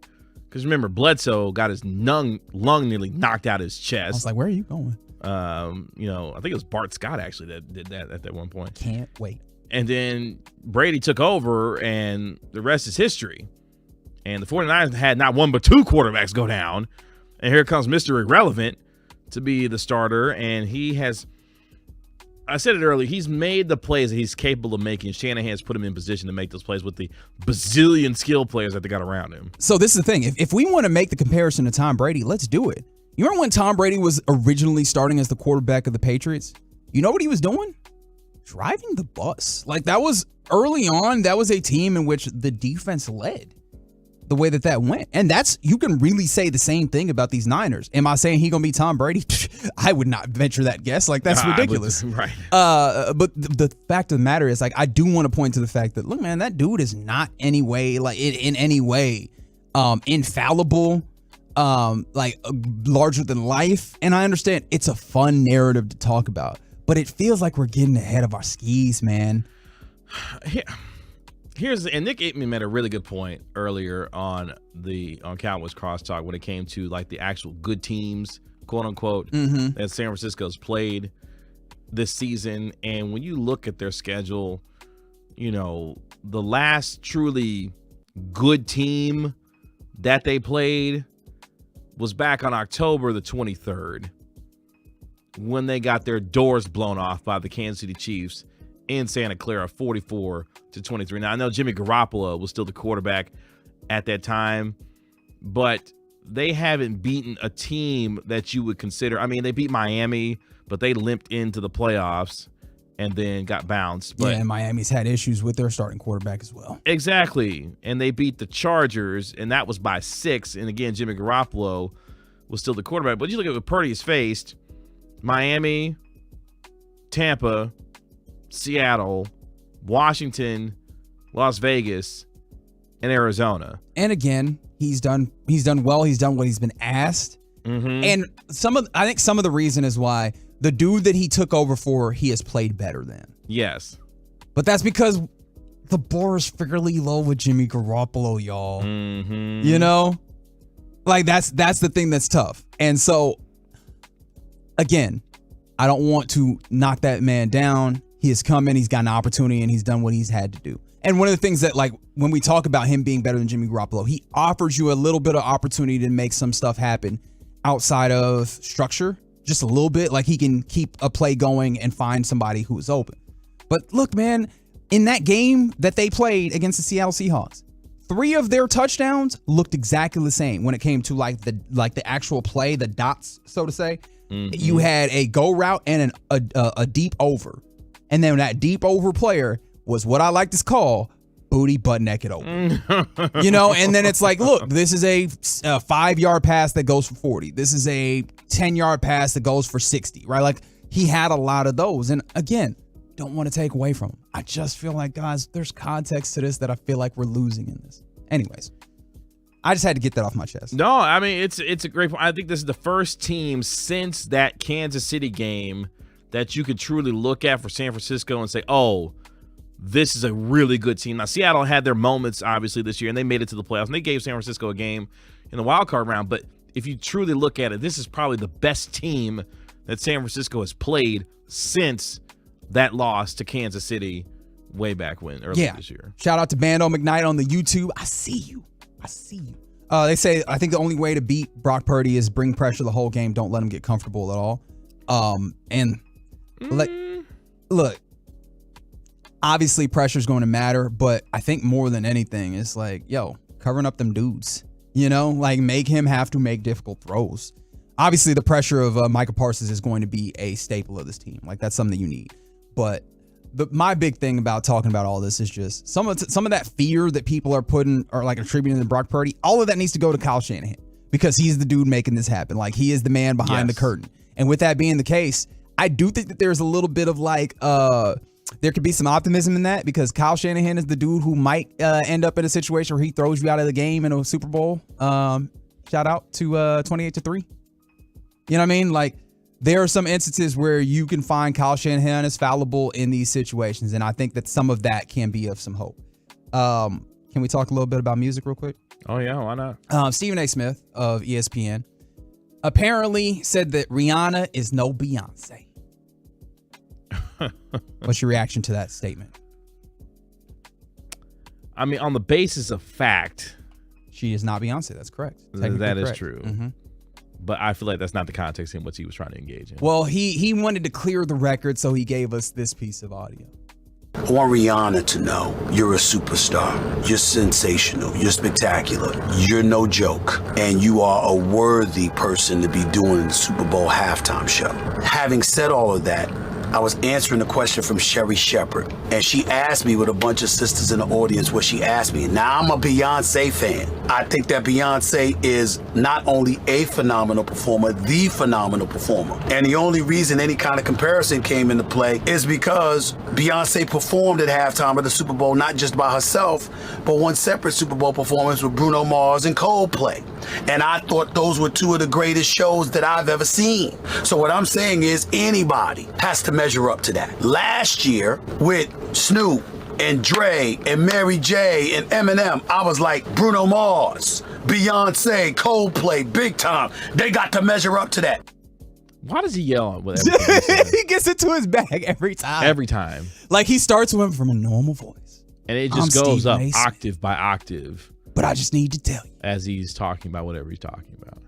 But what he's talking about here is halftime shows. Okay. All right. Okay. Do you agree with him that Beyonce is the standard bearer for NFL halftime shows? No. Super Bowl halftime shows, I should say. No. Her 2 performances, though, were epic. Up there, man. Up there, man. I mean, absolutely epic. And, I mean, when you start naming them, I mean, Prince. Thank you. Is up there. Last year's halftime show was, okay, for my money, it was the best for me. Didn't stand up to Beyonce. Let Stephen A. Smith tell it. I was letting him tell it. I mean, of course, you have the Michael Jackson halftime performance that people, laud and talk about. You have 04. Yeah, with Timberlake and Janet. Mm-hmm. Not necessarily for anything that happened musically, obviously. Well, this is the thing. I don't think we'll ever know because that one thing that happened. I don't remember the show itself. That one thing that happened just took up all the space that we had in our minds. Yeah, like I don't think they create. You remember that they created YouTube because of that, right? Have you ever heard that story? That was the impetus for YouTube. That's right. Is that like people wanted to see that video and they didn't really have a place to put it. So they created a place to put it. Now you can spend hours on it watching all sorts of videos because Janet Jackson had her breast pop out. You're welcome. But I mean, yeah, those are some of the ones, like the most memorable ones that come to mind for me. Are there any other ones that I'm missing that I feel like? It looks like the Twitch chat wants to remind you that The Weeknd had a fantastic halftime show, which I don't believe. I'm just reading what they wrote. What? No lies were told. Relax, although to be Medford. fair, Relax. that weekend it was not good, but also like the limitations that you have in like the pandemic situation with it was not going to make it easy for him to do that. I thought everything considered it was great. Mid. You're just hating. He is. He is. You're taking my job. I'm supposed to be the hater here. I'm just telling you the truth. The show was mid. All right. From let's see, Dogberry 99. Growing up, that Michael Jackson halftime show was epic. However, for my money, it didn't get any better than Prince. Correct. This is the correct. See, but here's the thing. Okay, Prince, like the show was great, but do we do this thing because it rained? Yep. At the time. Yep. As soon as he started doing a Purple Rain, That's it right. started literally raining. Yep. God shed tears. You move God to tears and you win. You're welcome. Oh man, I mean that was epic. You can't even deny it. It was epic. Like it literally started raining as he was starting Purple Rain. Like it was a moment in time. KG, I'm just gonna take this moment to like completely divert the conversation. All right. Are there any takes that you have given that you can remember that you feel like you might need to actually come back after the show and create a video to correct what's happened with it? Are you trying to get me to talk about my Lamar Jackson take? Is that what we're doing here? Oh, I wasn't thinking about anything in particular. I'm glad that jumped off of your spirit. I'm glad that jumped off your chest. Do you have anything you want to say? No, that'd be the one. That'd probably be the one. I feel like for the most part, my takes are based in reason and ration. I did fire off one earlier this season, where I said that Tony Pollard, when healthy, is a better, faster version than Christian McCaffrey. How do you feel about that one? I remember that. I remember when you tweeted that one because I'm 'cause pretty the sure I show was responded like, to that. "Oh, Yeah, hold on there. yeah, hold on. You got a little too much dip on your chip. I mean, yeah. Am I willing to walk that one back a little bit? Are you just going to be like we'll find out here in a couple days? No. Right, I'll walk that one slightly back a little bit. A little bit. Yes, I can see your text 469. Paul McCartney was pretty good. Not gonna lie. Oh yeah, it's part of McCartney. I guess that was good. Yeah. Also, the Sharks have scored 2 goals, so it's 3-2. Oh, okay. Yeah, that happened really quick. So. But yeah, I'd walk that one back just a bit. But here's the thing though: let Tony Pollard get out there and show out on Sunday. You just gonna be right back there? Right back there, baby. Right back there. Right back there. Let it happen. In fact, that's the only thing I'm rooting for now. I don't care if the Cowboys win or lose. Tony Pollard needs to just outperform Christian McCaffrey just to say I was right. No, I want the Cowboys to win too. I mean, yeah, of course. Yeah. All right, that's all I had. I don't know if there was a point to that segment, but no, it was great. We did it. So abrupt. Mm-hmm. Why is Carol Baskin trending on Twitter right now? What? Are y'all doing the Tiger King thing? I thought that was a fad. I thought that was y'all was at the house and y'all didn't know what to watch, so y'all watched Tiger King. Was that not what we were doing? The headline is wild. I told y'all. Is that what we about to talk That about? Carol Baskin's husband was still alive out there. I tried to tell y'all. Oh, okay. So you just went ahead and ruined the tease. Okay. Oh, was that supposed to be a thing? I was like, look, that's a great way to keep listenership. You know, you done already teased some. Very naturally, by the way. This was not contrived in any ways. It would have created a natural cliffhanger. You just decided, no, it's fine. It's all good. Give the people what they want. Coming up next, why I told y'all Carol Baskin's husband was still alive. Next, 105 through the fan. Coming up Thursday morning on Sean and RJ, Babe Laufenberg at 8:40.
Final time here on the Get Right with Reggie KG on 105.3 The Fan. Kevin Gray, Reginald Atatula. What's up? Appreciate the hard work of Alec Medford on this Wednesday night edition. Also want to thank Tracy Sandler of the Tracy Sandler Show of the Believe Network and 49ers beat writer for joining us via the Diamond Factory hotline earlier on in the show, right here on your home of the Cowboys 105.3 The Fan. If you missed that, you can hit the rewind button on the Odyssey app or listen to the Get Right on our podcast page at 105.3thefan.com. Don't forget tomorrow morning and all day long, you want to turn it on and leave it on with 105.3 The Fan.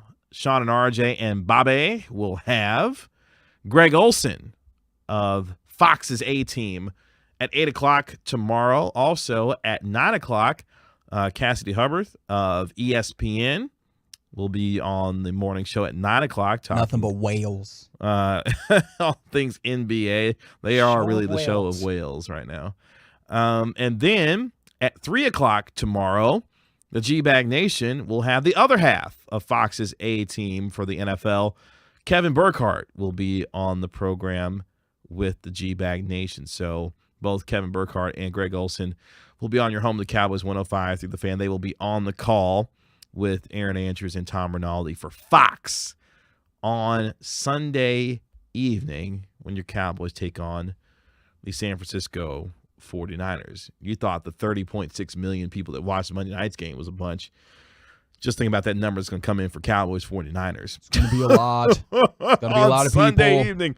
Oh, boy. They knew what they were doing putting that game as the final game of divisional round weekend. That one got slotted absolutely first. I mean, two giant fan bases. Yeah. Historical fan bases, right? With a lot of history between themselves and just in their own rights. Two wildly successful fan bases. Real pretty uniforms. Like all of these things set up. Number, man. Two pretty damn good teams as well. It's not like you setting up teams that had history and are no longer very good. Two very good teams this season. Like it all makes so much sense. By the way, that 30.6 million people that watched the game on Monday night, the most watched NFL playoff game since 1999. Oh my God. Like now we're talking about like outside of the Super Bowl, obviously. Sure, but I mean we're getting to a place where now we're talking about, before we got even more fractured TV wise. Like that's nuts. You have to go back to when people didn't even have that many options. Yeah. Right? Like that is kind of incredible. That's crazy. So I'm sure that number will be quite large on Sunday evening. Apparently, Carol Baskin's husband, as it's the final call here on the Get Right, apparently is still alive. Now, what's wild is apparently the story. Oh, the Stars have equalized with the Sharks have equalized with the Stars. Forgot to give that update. Yeah, 3-3. Now, if they score 7 goals, like I told them, but whatever. What do I know? Hey, all you cool cats and kittens. Nah, you lying. She did not say that. That's that. See, if you would watch Tiger King, you would know that's her phrase. I do not care. That's her tagline. Oh, okay. Apparently, Carol Baskin's husband is still alive. She claims the Tiger King star's missing ex-husband Don Lewis was reportedly found alive in Costa Rica, but the discovery is just now going viral over a year later. This coming from the New York Post.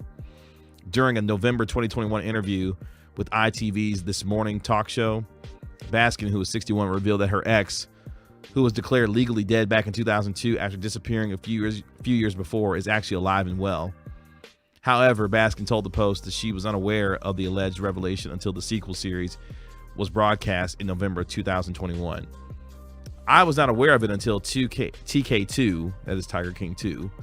Baskin told the Post via email, pointing to her Big Cats rescue blog. The animal rights activist alleged in the resurfaced ITV footage that the Department of Homeland Security has been in touch with her former spouse. Oh, man. Lewis disappeared in 1997 at the age of 59 and would be 84 today if he is, in fact, still alive. Now, the Post reached out to Baskin. The department. How you hiding at 84? I mean, quietly, I guess. All right. The Post reached out to Baskin, the Department of Homeland Security, and the FBI for further comment. They have not gotten any back at this time. Huh. Well, all right. I don't.